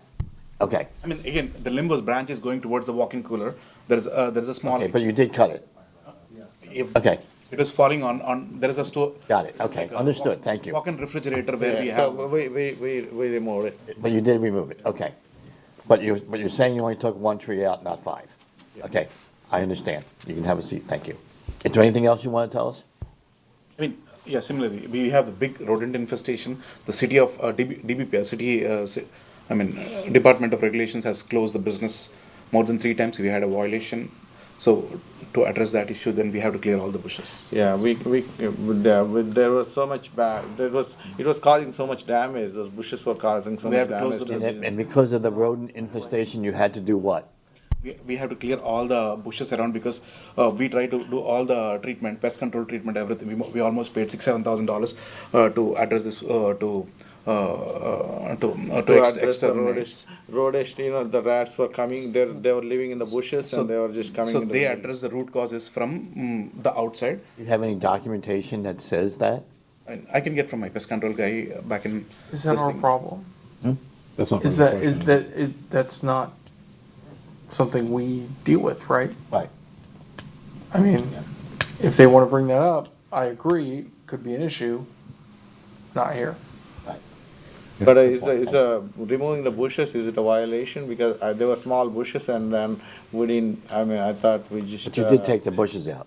Sorry? That was part of a required landscape plan when this was developed in 2007, including that landscape buffer. And that, By and those, removing and that, actually, that and those changes. bushes will be another case, right? That would be another case. Okay, so we're not even gonna talk about those tonight. So then we are only talking about the trees now. Yeah. Just the So trees. according to my tenant, so we removed one tree that I'm aware of it too, because it was almost about to fall from the I Milton. understand. You say you only removed one. I get it. Thank you. Any other questions? Go ahead. You said one of the trees was bound to fall on the building, so you took that down? Yes. How did you make the determination it was going to fall? Did you- It was almost, it was almost dead. With my, it was my, I went to see that it was about to fall, then we decided to get it removed. I don't know how to, because it was very dangerous and it was in a very dangerous situation. It's not that we tried to remove it intentionally. That tree was away from actually it was away from, but it was about to fall. So I think I asked you this last time, but, and it's kind of snarky, but. I don't know how. You have a we made the background judge- in are you an arborist, or did you employ an arborist to come out and give you that a professional opinion? Did you ask Joe to give you that professional opinion, or was that merely based off of your own merit I as a think it was based on non-arborist? my opinion and tenant's opinion that we had to remove to save the lives over there, people's lives, and to save the building too. I didn't want to take risk of both the things. So like we had to both the lives of the people and life and building safety. Okay, and Joe, I'm assuming that based on your professional opinion, from what you were able to garner from the images, that did the tree appear to be the one they're talking about? Did it appear to be at the end of the life, or? Yeah, I never did see the tree. I wasn't called out to take a look at it to evaluate the tree. When we got out there, there wasn't a stump left anywhere. So- All that had been cleared. And I don't want to invest any money to remove the tree unless it causes problems. Why? You never had a professional arborist look at the tree. You made that determination We yourself. made that determination because we didn't have time to do all that, and it was after the Milton. I spent about $50,000 for the building for building renovation. More than 50, I think about $100,000 for building renovation. There was flooding in the building. There was so much damage, and then I have a proof that I spent more than $100,000 for the renovation of the building after the Milton. So there was damage. There was so much damage. Then I had to protect the building, and that's why we removed that tree. If we didn't remove, then it would have that day maybe it would have fallen. So we couldn't wait. I have one more. Go ahead. Just follow up real quick. Clearly, 5 trees are gone. Your testimony is that you only removed 1 tree. I'd like to ask you specifically and directly, what happened to the other 4 trees? You're saying that you didn't take them down, but they're gone. So where did they go? I'm not aware of any of those 4 trees unless he. They were in the picture. There's a picture of them there, and then there's a picture of them not there. So they went somewhere. I'm sorry, I can't answer that question about the other 4 trees because I'm not aware of those trees, first of all. But unless he has any knowledge, he's a tenant, he's the one who is doing a business over there. So he can answer. Do you want to give testimony? Yeah, They're clearly there. Joe showed us a picture of those trees. No, there are still stubs remaining there actually to the main line. Those are not from the property to the main line to where the telecom condo association. If you can see, rather than looking at the image, if somebody have the time, and I'm not sure really, I can see the property line on the top of it. We still see the stubs, and we still see more than 2 to 3 dead trees, and more than 1 at the back were uprooted. Already the roots were up. So where did it go? That's a Let big me, tree. Where did these 4 other trees go? Like, did you have them hauled off? Did you have them chopped up? There I is a mean- Grand Telecom Association, there is a Grand, I don't know if those guys have removed, because they have done some work over there in the past 1 year. I seen them too doing some work over there. So I want you to check with the Grand Condo Association, and see if they have I already removed. checked with You them. already They checked? were not But removing we any didn't, trees. we didn't have any reason to remove those trees, because it's not that they were so much useful to remove anywhere. I'm done. Yeah, I'm done. Okay, go ahead, Rod. Yes, I'm going to ask Mr. Ferris, what would be satisfactory for the city and they're the responsible people that, whether I believe that I've seen the whole presentation. You did an excellent job of showing us what happened actually. So you're asking to replace The 5 trees that the were 5 removed. trees that was removed. That's what we need to have them, and they're the responsible party for that. Okay, and it's a reversible, Yeah, still the. similar, irreversible, and it could carry a fine too. If you choose to. Yes, if we That's- choose That's to. your decision as Yeah. a board on the fine. Okay. But my tenant claims that we haven't removed 4 trees. We only removed 1 tree that was about to fall. I'm aware of it. But I don't know how you can impose fine like when if there is no proof. Any other questions? Yeah, the limb that was taken down, that's irreversible, right? What would the city be seeking for that? That one, hey, we haven't really had one, a case where it's just been a limb. The whole tree is still there, which is a grand live oak. Sure. Go ahead. That one would probably be more appropriate for a fine on that one, because we would still want the tree to be left there, right? So. Yeah, and I don't think there's no reason they would have to take that down for that limb. It just would have needed that approval and a permit because of the size, that it's over 10 inches in diameter. Any other questions? Okay, if there's no other questions, I'll entertain a motion. I'll do this one. Thank you. In You have a case, seat, thank you. sorry.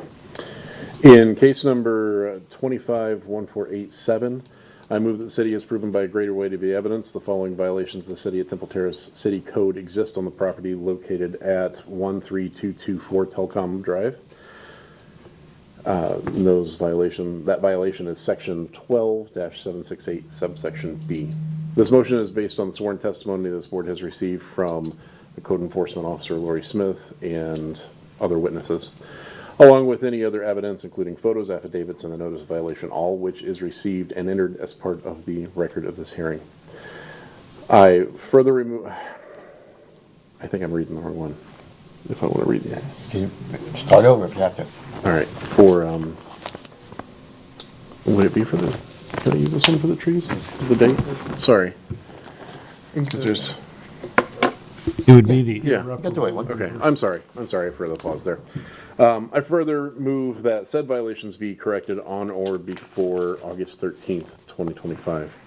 If the respondent does not comply with this order on or before... Irreparable and irreparable, so there's no... I'm sorry, yes, well, there's gonna be 2. There's gonna be the trees, and then there's gonna be the irreparable or replaceable, right? So I think the trees is a replanting.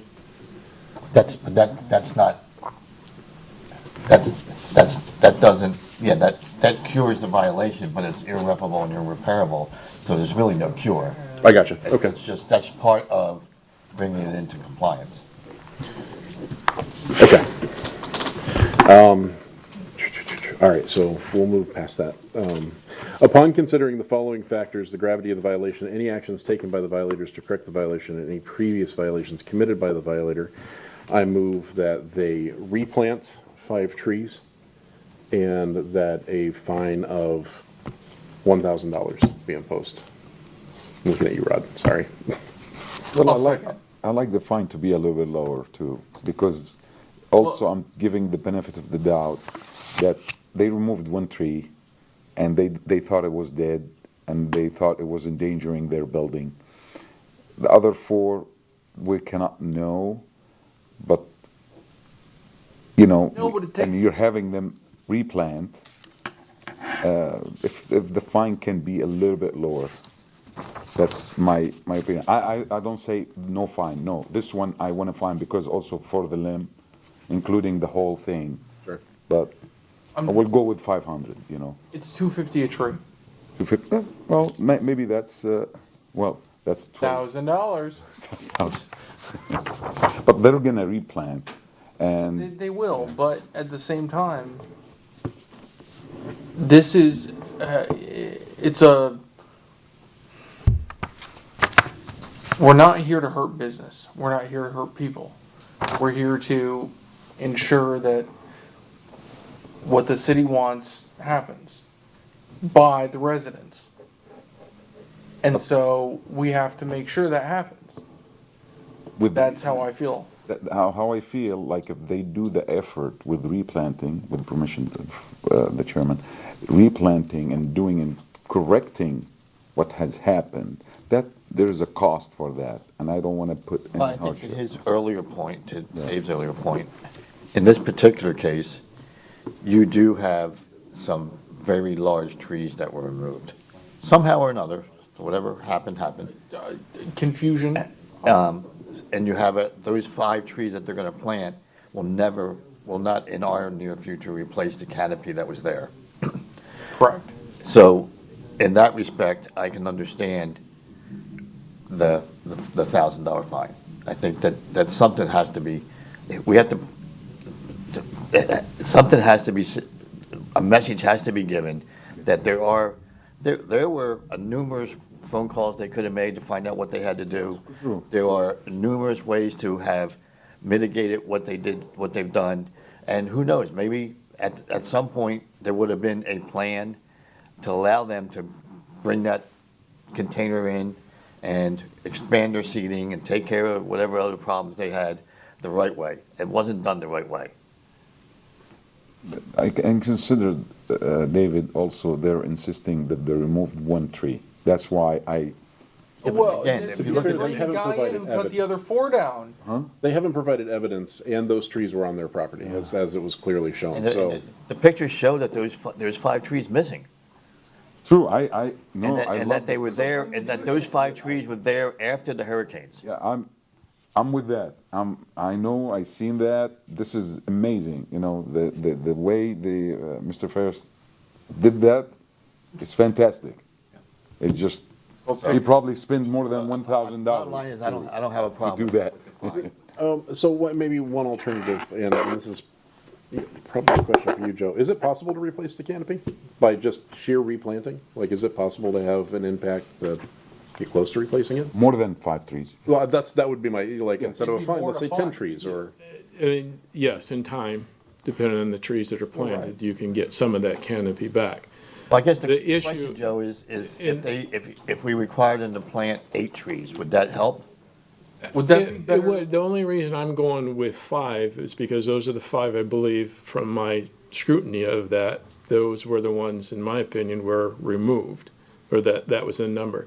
The problem is that it would have been more based on our code, because our code for mitigating trees, and it would have been the same situation. If I had been called and there was 2 or 3 trees they needed down or wanted down, mitigation would have been done. And yes, it would have been by the DBH of the tree, would have been X amount of trees Inch per inch, yeah. to be replanted. But the fact that every evidence of the tree was gone, I had no base to determine what the DBH would have been on those trees.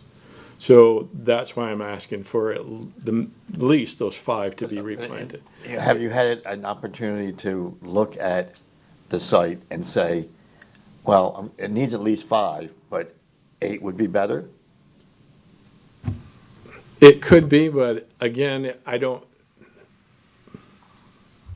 No one knows. Yeah, without, I mean, again, I try to follow our code, and that's what it's there for.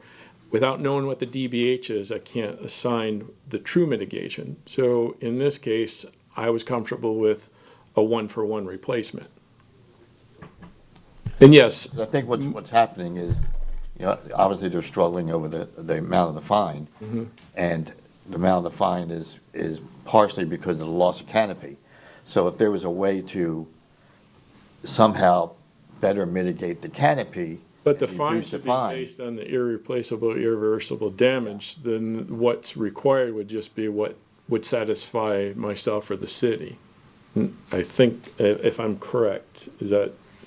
Right, and Right. again, Joe brings up a good point. The mitigation is what would have been required had they gone through the process properly. Anyway, right.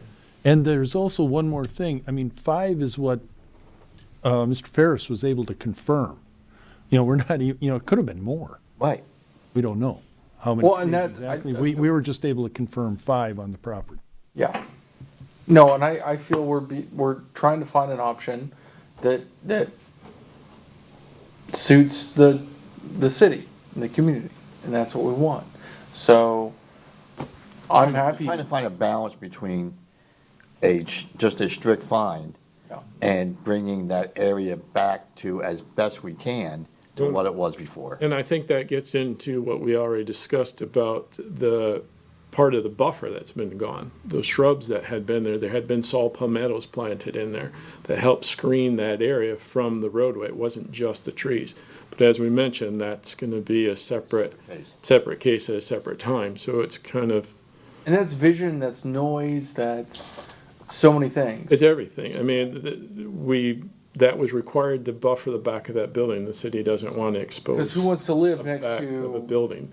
yeah, a massive road? And based on the plans that were approved in 2007, those trees that created that large canopy that I showed in the aerials were those that were preserved when this was developed.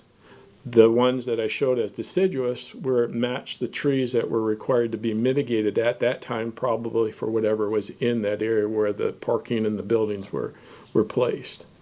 So most of these trees, in my opinion, that were along that, creating that large canopy coverage, were the existing trees from the project when it was originally developed. Oh, you know, I see your point.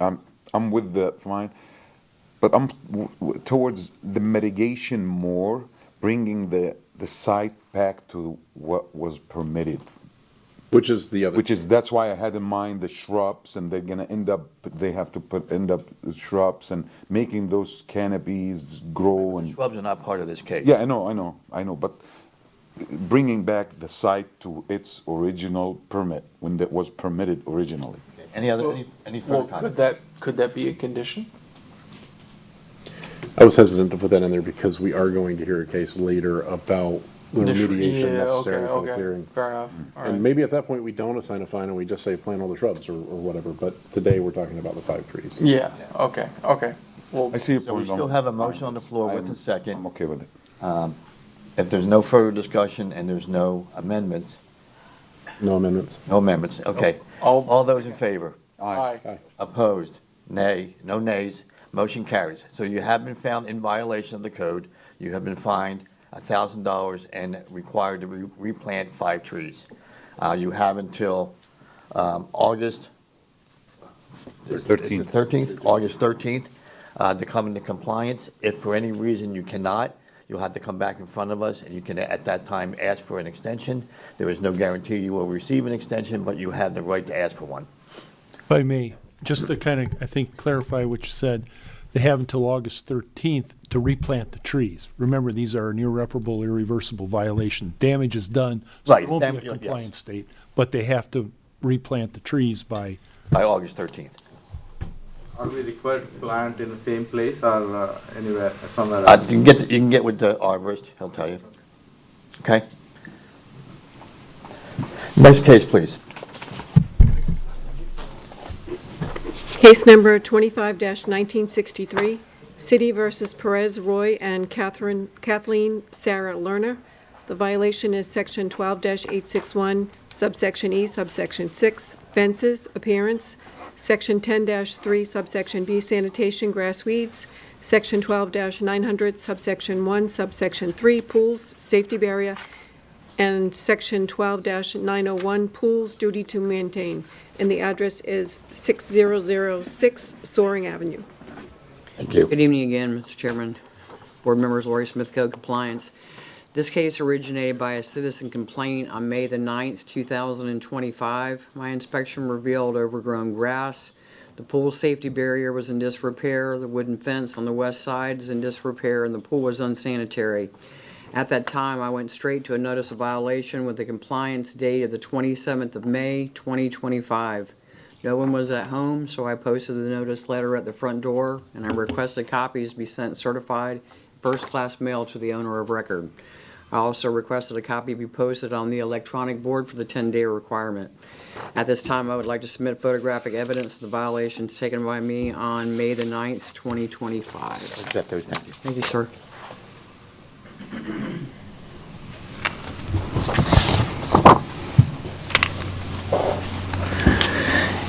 Exhibit number 1 shows a notice letter posted at the front door. Exhibit number 2 shows the west side yard overgrown. Number 3 shows the front yard overgrown.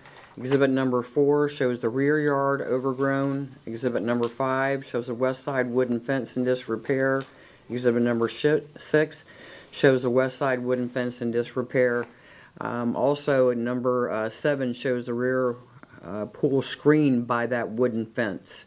As of today's date, the site is not in compliance, and I am seeking a ruling. Very good. Any questions for the code officer? All these codes violations are still there. Yes, sir.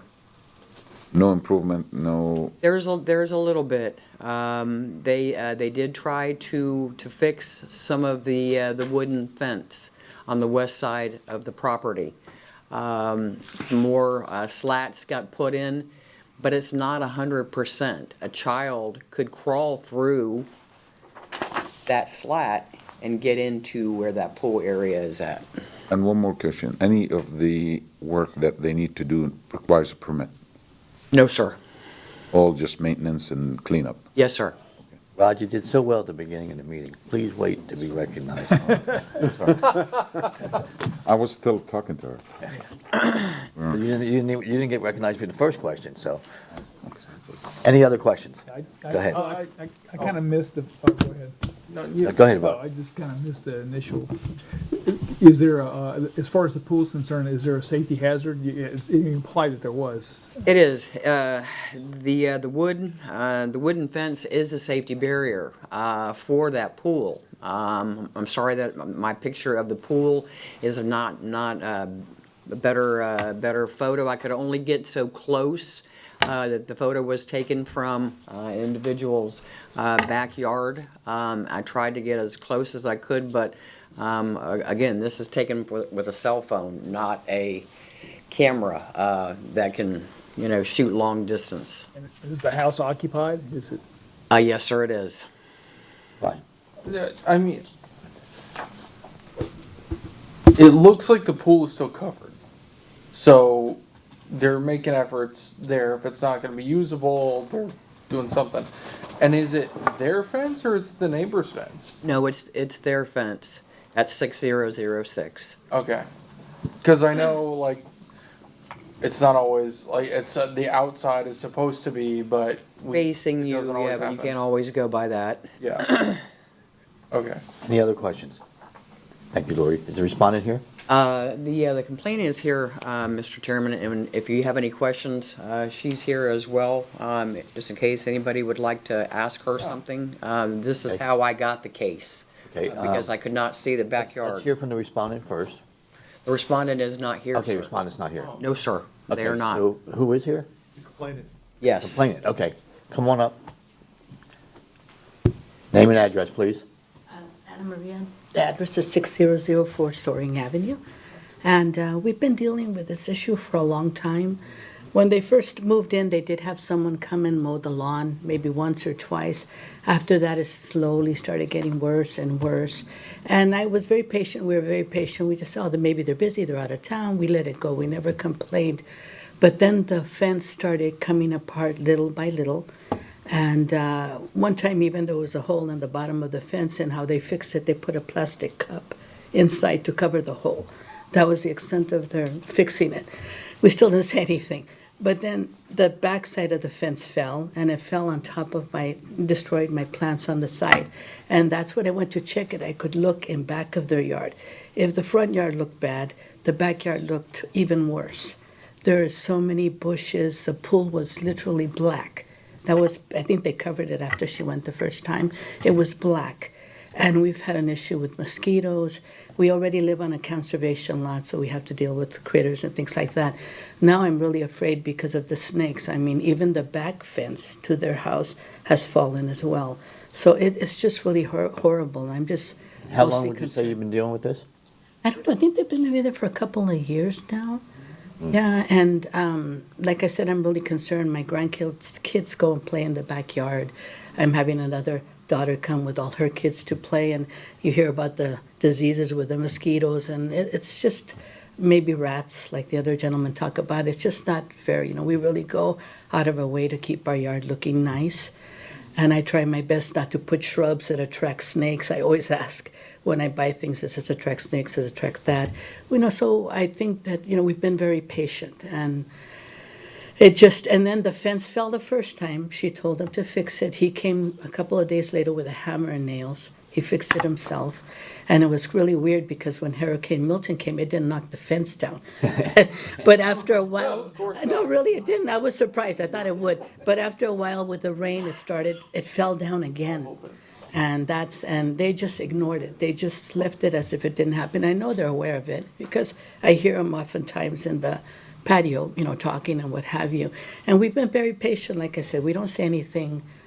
You know, we don't really want to confront anybody. We don't want problems with anybody. But I can't go outside in the evening even to work on my yard because there's so many mosquitoes. They've almost like double. And even in the morning, I go out early. There's a lot of mosquitoes.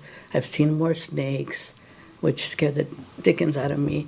So that's all I want. I just want them to clean it. I asked her immediately, are we responsible for the fence? If we are, we'll take care of it right away.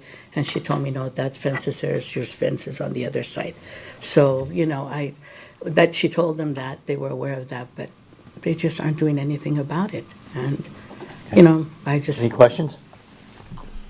That's all I want. Thank you, ma'am. I can just comment, this property is in foreclosure, which is probably part of the problem why nothing's being maintained. A judgment was entered.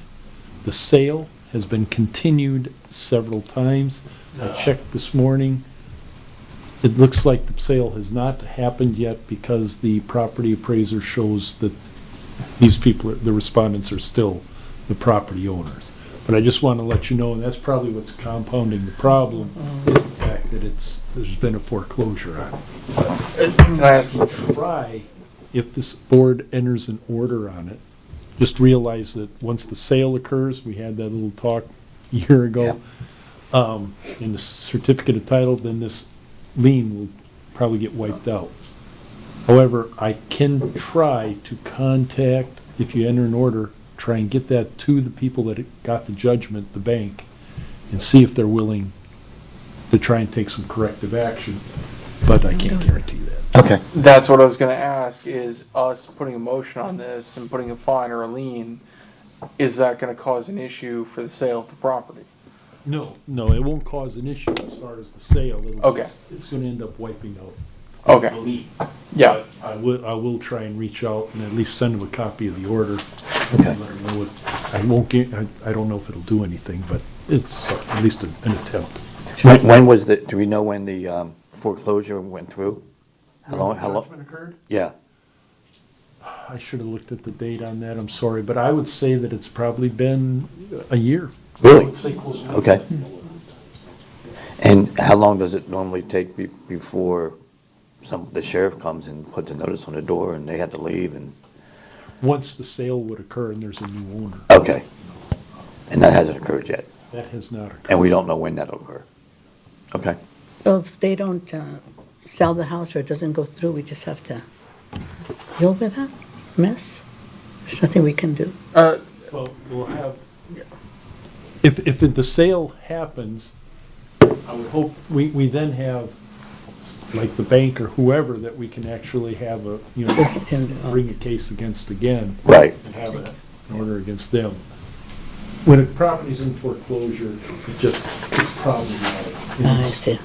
you know, statewide, countrywide. Yeah, I You know, see. you just- Yeah. The banks aren't real good at trying to maintain these. They don't want to spend any money on it until they have ownership.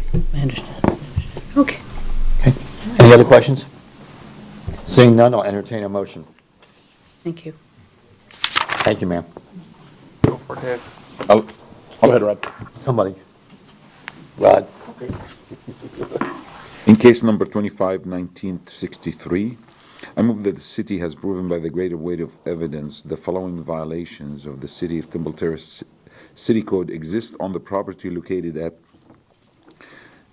6006 Soaring Avenue, with the applicable code violations, Section 12-861, subsection E, subsection 6, Section 10-3, subsection B, Section 12-900, subsection 1, subsection 3, and Section 12-901. This motion is based on the sworn testimony this board has received from the code enforcement officer, along with any other evidence, including photos, affidavit, and a notice of violation, all which received and entered as part of the record of this hearing. I further move that said violation be corrected on before August 13, 2025. If the respondent does not comply with this order on or before that day, they are ordered to pay a fine for each and every day the violations continue past the date set for compliance. Upon considering the following factors: the gravity of the violation, any actions taken by the violator to correct the violation, any previous violations committed by the violator, I move that the fine be $50 per day. We have a motion. Do we have a second? Second. Motion and second. Any further discussion? Just a question for you, Ernie. Given the circumstances, should we have a date that's sooner than August 13th? Or doesn't it matter? Can we? Can we have I it think we could make it earlier? today if we wanted to. We can make the date any date we want. You could have the date, it doesn't always have to fall on. All right. But I just think in light of the circumstances, I don't know, if we I would've- don't know whether an earlier deadline date is Would do going to. anything? Yes, I'm saying, if we did it Friday, for instance, and does that help you with the notice to whoever, or it doesn't matter? I don't think it's going to matter, unfortunately. But the fact that we have an order itself may help. Okay. Any other questions or any other discussion? Seeing none, all those in favor? Aye. Aye. Opposed? No nays? Motion carries. So, ma'am, they have been found in violation. They have until August 13th to bring it into compliance. Given the circumstances, Ernie now has an order that he can go to somebody with, and we just hope for the best. Okay? Thank you for your time. The good news is, hopefully once the sale goes through, you'll have some new neighbors and they'll clean it up. Okay? With care, yes. Thank you for coming tonight. Next case, please. Case number 25-1100, City versus Jennifer Rembisк. Violation Section 10-3B, sanitation grass weeds, Section 12-861, subsection E, subsection 6, fences appearance, and Section 10-34, sanitation duty to keep premises clean. And the site of the violation is 117 Ridgedale Road. Good evening, Mr. Chairman and board members. Doug Allen, Code Compliance Officer. This case was originated by me on March 11th, 2025 for a wooden fence in disrepair, overgrown conditions, and debris in the driveway. I left a door hanger with a reinspection date of March 26, 2025. My reinspection on March 27th, 2025 showed no change, so a notice of violation was generated on that date with a reinspection date of April 11th, 2025. I posted the notice at the front door, and a copy was posted at City Hall for the 10-day requirement, and copies were mailed, both regular and certified mail, to the owner of record. The resident did contact me and asked for an extension to bring the site into compliance, which I granted on April 30th. On May 8th, I contacted the residents asking for a progress report, and progress was slowly being made. My re-inspection on May 28th did not show the site in compliance, so I prepared a notice of hearing on that date and scheduled the case for the June Municipal Code Board meeting. I would like to submit photographic evidence taken by me on March 27th, 2025. Exhibit number 1 will show the notice of posting and the notice of violation posting. Exhibit number 2 will show the damaged fence and overgrown grass. The site is in compliance, and I'd like to submit an affidavit of compliance, and I'm seeking your finding. Good, thank you, we'll accept that, thank you. Any questions for the code officer? Are the respondents here? Oh, okay. Did you want to come up and say anything? Come on, have you been sworn in? They were sworn. Robert Vargo. Hang on, come on up to the mic. Name and address, please. Name Robert Vargo, address 117 Ridgedale Road. Okay. I'm Jennifer Rembish's fiance. I just want to make sure everything was clear because I contacted Doug Allen, sent him all the photos showing that the fence was constructed. You know, unfortunately weather and, you know, a few things held it up, but it is all fully corrected. Okay, great. Thank you. As long as that clears it up. Any questions for the respondent? I think we're good, thank you. If there's no other questions, I'll entertain a motion. All right. Can I ask a question? It's on the, and here at the affidavit of compliance, it was 3 violations, and here it's just mentioning 2? No, there's 3. There's 3 in there. No, yeah, you say it on the affidavit of compliance. Oh. Yeah. I'm not really sure, but that's why. It does say 3 on my case. Yeah. It was 3 violations, I don't know. But if that was a, is that, am I? Now, there's 3 violations on it. Oh, okay. Section 10 and 12. Oh, okay, because that's not, it's all together, sorry. Happy? It's, Okay. No, all All right. 3 violations. it's just because it's all next to each other. All right, thank you. So the 3 violations were 3 clear. violations, all in compliance. Okay. So, in case number 25-1100, I move that the city has proven by a greater weight of the evidence the following violations of the City of Temple Terrace City Code did exist on the property located at 117 Ridgedale Road. Applicable codes are Section 10-3, subsection B, 12-861, subsection E, subsection 6, Section 10-34. I think that's it, yep. So, this motion is based on the sworn testimony this board has received from Code Enforcement Officer Doug Allen, along with any other evidence, including photos, affidavits, and notice of violation, all of which is received and entered as part of the record of this hearing. I further move that no fine be imposed because the violations were brought into compliance prior to the date of this hearing. I second. We have a motion, we have a second. Any further discussion? Seeing none, all those in favor? Aye. Opposed, no nays, motion carries. So the property has been found in violation, but because you brought it into compliance, there's no fine. Okay, thank you for your help. Have a good night. Next case, please. Case number 24-4708, City versus El Zamzami, M. El Zamzami, for the violation of Section 12-861, subsection E, subsection 6 fences appearance. Site of violation is 235 Willowick Avenue. Good evening, Mr. Chairman and board members. Doug Allen, Code Compliance Officer. This case was reported to me by Director Baroni on November 25th, 2024 for a wooden privacy fence in disrepair.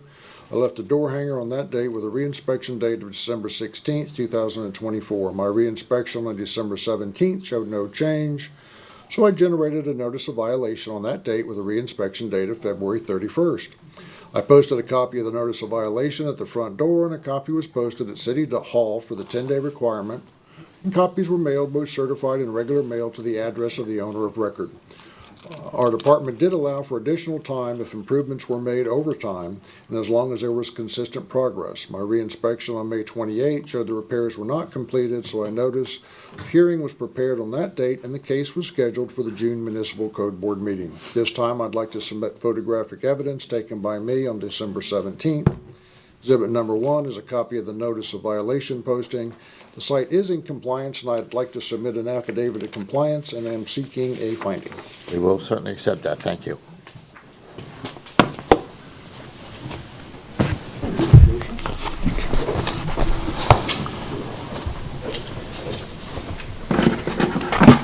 Any questions? Are the respondents here?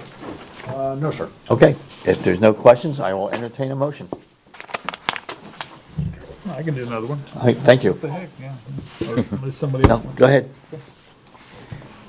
All right, in case number 24-4708, I move that the city has proven by a greater weight of the evidence the following violations of the City of Temple Terrace City Code did exist at the property located at 235 Willowwick Avenue, Code Section 12-861, subsection E, subsection 6. This motion is based on the sworn testimony this board has received from Code Enforcement Officer Doug Allen, along with any other evidence, including photos, affidavits, and notice of violation, all of which is received and entered as part of the record of this hearing. I further move that no fine be imposed because the violations were brought into compliance prior to the date of this hearing. Have a motion? Do we have a second? Second. Motion and a second by Rod. All those in favor? Aye. Opposed? No nays? Motion carries. Before we move on to the next case, I saw you talking to... Yes. You're gonna- I missed one that was You unfinished. missed- Okay. Sorry you had to wait so long. We're going to jump to the unfinished, Okay. and it's going to be the second case on the list. Case number 24-4582, City versus Barney J. 6 and Jeffrey 6, for the violation of Section 8-10213C roofs. The site of the violation is 12910 Terrace Springs Drive, and the deadline is midnight tonight. Okay. Did you, you're here, you want to say something? Name and address. Jeff 6, 12910 Terrace Springs Drive. Yes, we Okay. still is. Yeah, we got here late. Are you, okay. Are both of you going to speak or just you? Just me. Okay, then you need to raise your right hand and Cheryl will swear you in. Do you swear or affirm that the testimony you will provide the board tonight will be the truth, the whole truth, and nothing but the truth? I do. Thank you. So I have an update. Last time we met, we got word from the insurance company that they were going to pay for the new roof. Since then, we met with the roofer. That was May 20th. We chose a shingle color. We have a notice of commencement that's been submitted. We have a signed contract. But the roofer told us on the 20th of May that we're about 8 weeks out. So just here, yeah. So we're just here to ask for an extension to cover that time period. And I tried to text him today to ask about permit being pulled, and I didn't get a response back. So That was my question. yeah, he said they're working on it, but I don't know where it's at in the process. But he said you're 8 weeks out no matter what anyway, so. Yeah, he's trying to get it moved faster, but I don't. Yeah, how long does it take to get a roof permit? Over the counter? Okay. Yeah, but getting a guy to do it, Yeah, well, yeah, but he can come down and get it same day, so, or same hour. Yeah.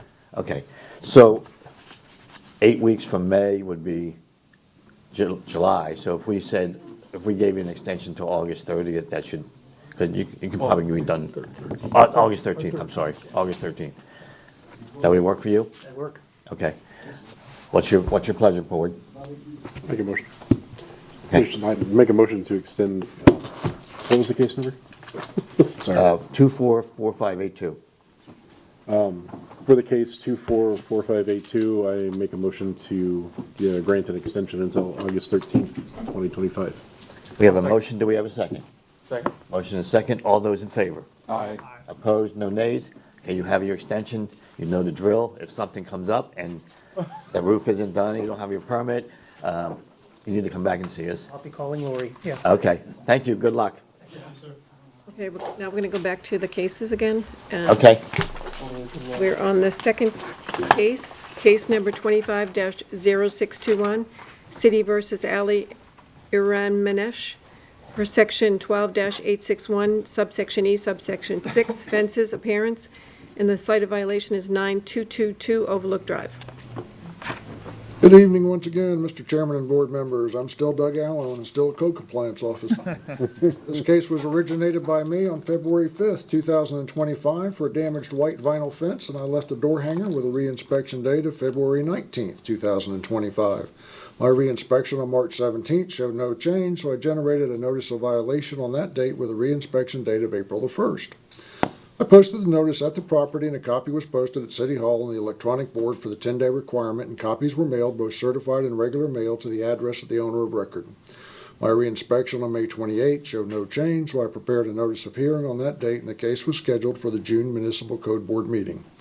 This time, I'd like to submit photographic evidence taken by me on March 17th and May 28th, 2025. Exhibit number 1 will show the posting of the affidavit of violation, or the, notice of violation, I'm sorry. And exhibit number 2 will show the damaged white vinyl fence. The site is in compliance, and I'm seeking a finding and would like to submit an affidavit of compliance as well. Certainly accept that, thank you. Any questions for the code officer? Seeing none, I'll entertain a motion. I'll try this one. Thank you.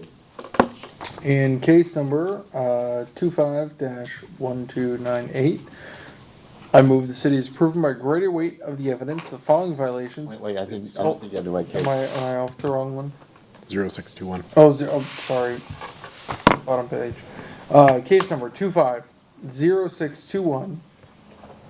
I move the city is proven by a greater weight of the evidence the following violations of the City of Temple Terrace Code did exist on the property located at 9222 Overlook Drive.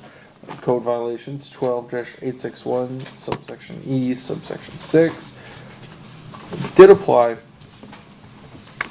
This motion is based on the sworn testimony this board has received from the code enforcement officers, along with any other evidence, including photos, affidavits, and the notice of violation, all of which is received and entered as part of the record of this hearing. I further move that there be no fine imposed because the violations were brought into compliance prior to the date of this hearing. We have a motion, do we have a second? Second. Motion is second. Any further discussion? Seeing none, all those in favor? Aye. Opposed? No nays, motion carries. Next case, please. Give me a second. Next case is case number 25-1298, City versus Said Investment, Inc. Violation is section 12-234, subsection B, subsection 48B, outdoor seating restaurants. The site of the violation is 11301 North 56th Street. Evening again, Mr. Chairman and board members. Lori Smith, Code Compliance. This case was originated proactively on March the 25th, 2025, when I visited the business on their outdoor seating requirements. A check with community development that same day noted a site plan requirement was not submitted to a city planner for review or approval. A check with the city planners on the 27th of March 2025 noted no site plan submitted. Therefore, a notice of violation was prepared with the compliance date of April the 3rd, 2025. Affidavit of service was obtained by hand delivery to manager Shanad Islam. At this time, I'd like to submit photographic evidence of the violation taken by me on the 29th of May, 2025. Exhibit number 1 shows tables and chairs out on the breezeway. As of today's date, the site is now in compliance. At the time, I'd like to submit an affidavit of compliance, sir. I'm just looking for a finding. We'll accept that, thank you.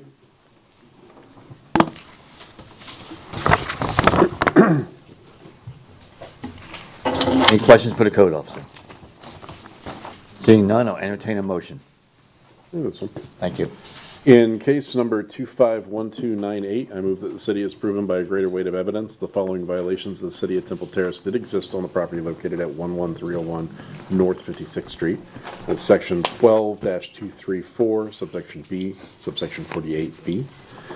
This motion is based on the sworn testimony this board has received from the Code Enforcement Officer Lori Smith, along with any other evidence, including photos, affidavit, and the notice of violation, all of which is received and entered as part of the record of this hearing. I further move that there be no fine imposed because the violations were brought into compliance prior to the date of this hearing. We have a motion, do we have a second? Second. Motion and a second. Any further discussion? Seeing none, all those in favor? Aye. Aye. Opposed? No nays, motion carries. Next case, please. It's done, the regular case. Yeah. Well, that's finished, that finishes new business, we're on the unfinished. So unfinished business, case number 24-2353, City versus James L. and Joyce A. G. Evans, for the violation of Section 10-4, subsection B, subsection A, 4, subsection A, nuisance buildings 90 days. The site of the violation is 11305 East Queensway Drive. The deadline was May 14th, and they now have a fine of $50 per day that began on May 15th, 2025. I do have an update for that case, sir. Okay. Dallas had reached out to the property owner, spoke to the daughter. The property is going to be demoed within the next 30 days. Good. So once the property is demoed, we'll submit an affidavit of compliance to resolve that violation. This the, This is the fire case that. Fire case? Yes, Okay. on East Queensway. Okay. Okay. Case number 25-0086, City versus Michael Morris. The violation is Section 8-28, subsection A, subsection 1, permits required. The site of the violation is 13105 North 52nd Street. The compliance deadline is midnight tonight. Case number 25-0624, City versus Radiant Oil Company of Tampa. Violation is Section 12-1047, landscape maintenance, Section 12-1049, landscaping perimeter, and Section 12-1043, plant material and design. Site of the violation is 5601 East Fowler Avenue, and they started receiving a fine of $75 a day on May 15th, 2025. Case number 25-0640, City versus We Buy Houses LLC, violation for Section 8-28, subsection A, subsection 1, permits required. Site of the violation is 707 Aberdeen Circle, and the compliance deadline of midnight tonight. Okay, very good. Other board action?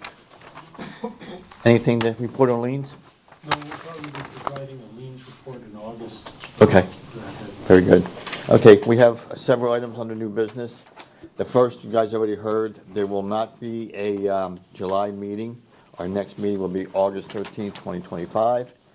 Mr. Chair, can I address that real quick? Yeah. Just a thought. And I talked to Mr. Ferris.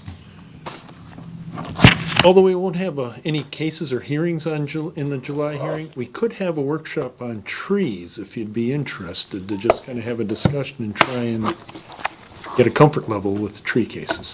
I'd love to bark up the wrong tree. Is that a joke, or is that like? I don't mind. I'd love to learn more about trees. Yeah. No, I mean, it's just a suggestion. I mean, you have the open date now, then you're normally. Yeah. If you want to put something together, we'll be here. Let me talk with, okay, I'll confirm with our Director of Community So Development. that would be what night? That would be what would be our normal hearing? Wednesday night? July 9th. Does that work for everybody? Don't worry. I don't know yet. We'll get it, yeah, if it's confirmed, we'll send an email out confirming the workshop. okay. Now, when you have a workshop, it'll just be kind of learning. You can't take any official business during the workshop, but what we can do is talk about the tree code, tree cases. Okay, sounds good. Okay. And it's at 6 o'clock. We'll be Okay, so, That would be just your normal. yeah, time. normal business, Same same time, everything, except we won't be taking any official What's business. the reason for the, We've had many tree cases. no, not that. What's the reason for the, For not having. I'm about to tell you. oh, well, all right. Okay? Stay tuned. So, Stand by. couple things. Tonight is Cheryl's last code meeting. She is retiring. Congratulations. And tonight is also Tom Baroni's last code meeting. He is retiring. We hate that, though. Cool. Yeah. Actually, we hate both, but, you know. It's a strong word, hate. Yes, and the new city clerk will be at a conference in July, so she won't be able to make it to this, our normal meeting.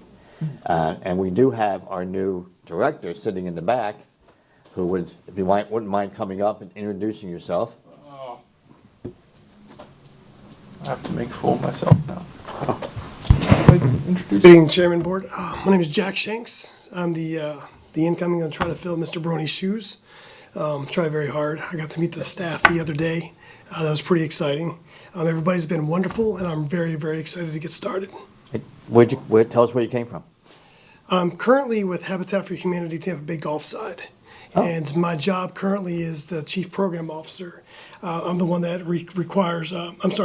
recruits people coming into the program. We get them educated, trained up. We get them their mortgages, a lot of education.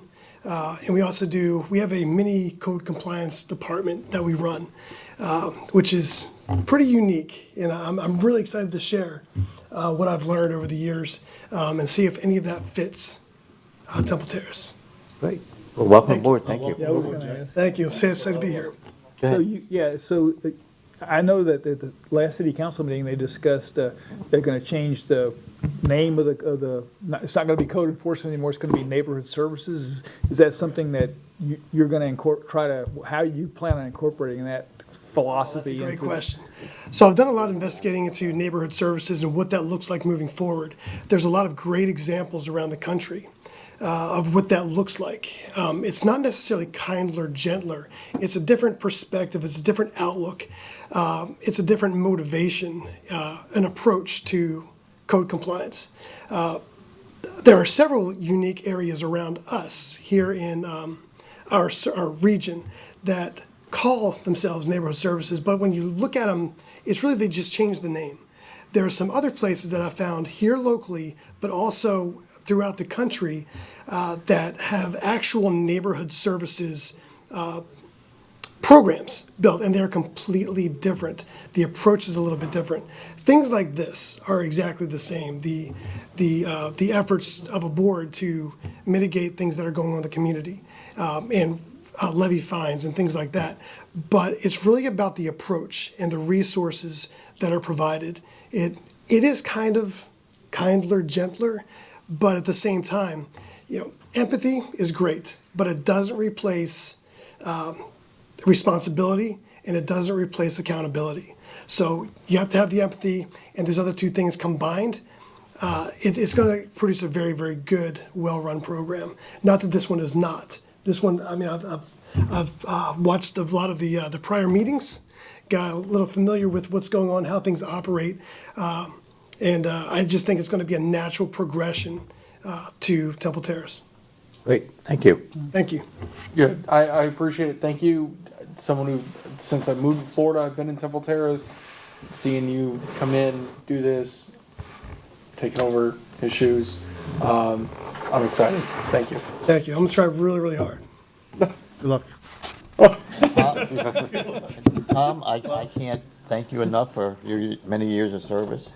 I want to say thank you to you, Dave. I've known you 18 years, and Bill, I know you quite a few years as well. Been that long? Yeah, I've been with the city. I started here in 2007 as a commercial part-time inspector. I worked for about a year under Joe Gross, and he asked me a year later, "You want to go full-time?" And I said, "Well, if I'm doing 20 hours, I might as well do 40." And then I started doing 40 hours. I got promoted about 9 years ago, and to director, and it's been the best. Well, I know it's been more than 40 because I see you out there on Saturdays. So. Yes, I do. I work, actually, as a director, you work more than 40 hours. I do work volunteer on Saturdays, do pull signs. I've seen Dave out there on the roadway and stuff, and yeah, so but I also want to thank Ernie, James Chambers, my staff, Dallas, everybody, Cheryl, thank you. Very, very happy, and it's a good thing. Are you gonna stay? So how many years has it been for you? 12 years. 12? Damn, Does you live in Temple Terrace, and you gonna stay here, or what? Well, I live in Land O'Lakes, and I plan on staying there. I love Florida, and it's a good place. So I'm playing golf and do some fishing, and expecting my second granddaughter. And go to the Tampa Zoo, right? Yeah, go to the Tampa Zoo. So, You're gonna keep going to the board meetings, right? Oh yeah. I'll be watching I'll be eating popcorn at home, throwing it at the screen, So. I'm gonna send my kids to you. You're daddy daycare now. Well, no, Granddaddy. I charge $40 an hour. So. That's cheap. If you need a balloon guy for any birthdays, he's the guy. That's it. There you go. But I want to thank everybody and the board too. I want to thank you guys. Volunteering is a great thing to do. I was a volunteer fireman in New York, so it's a good thing to give back. So thank you for what you do. Thank you. Thank you.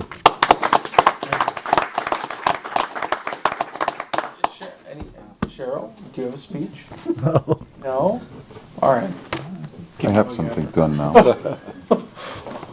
No last words? Parting I'm here for another words. 10 days. You're here for another 10 days? Okay. He's done Friday. So just be nice to her. Yes. Just be nice. This board isn't the ones you gotta worry about. I know, that's true. Rod, you want to say something? Yes. Y'all don't fight too hard. Something that I'm similar to Tom. Finally, I'm going to be a grandfather in 4 months. Oh, good for you. Congratulations. Grandfather. Good for you. Congratulations. I gotta stop hanging around with all these old people. Yeah, really. Very good. Well, thank you again. And, Yes. You will be missed. So, funny story was I retired from law enforcement at 45. My wife gave me a wonderful party, and I had 200 people there. So they were ecstatic that I survived over 20 years as a policeman in New York. So they were very grateful that I retired. Now that I'm retiring, my wife says, "Do you want another party?" And I go, "No, that's it. I'm done." So I said, "You don't seem so happy." She goes, "Well, knowing that you're 65 and you're going to be home every day, maybe you should work until you're 75." And I go, "No, I'm done. That's it." You'll So, find something else to do. no, some other hobby. Yeah. Yes. Something to get you out of the house, yeah. Yes. So, but Good. it's been a good run. So thank you. Tell your wife she can always call us and we'll listen to her complain. Or I'll take you to lunch. There you go. There you go. All right, if there's nothing else, I'll entertain a motion to adjourn. Motion to adjourn. Second? Second. All those in favor? Aye. We are adjourned. Thank you. Thank you.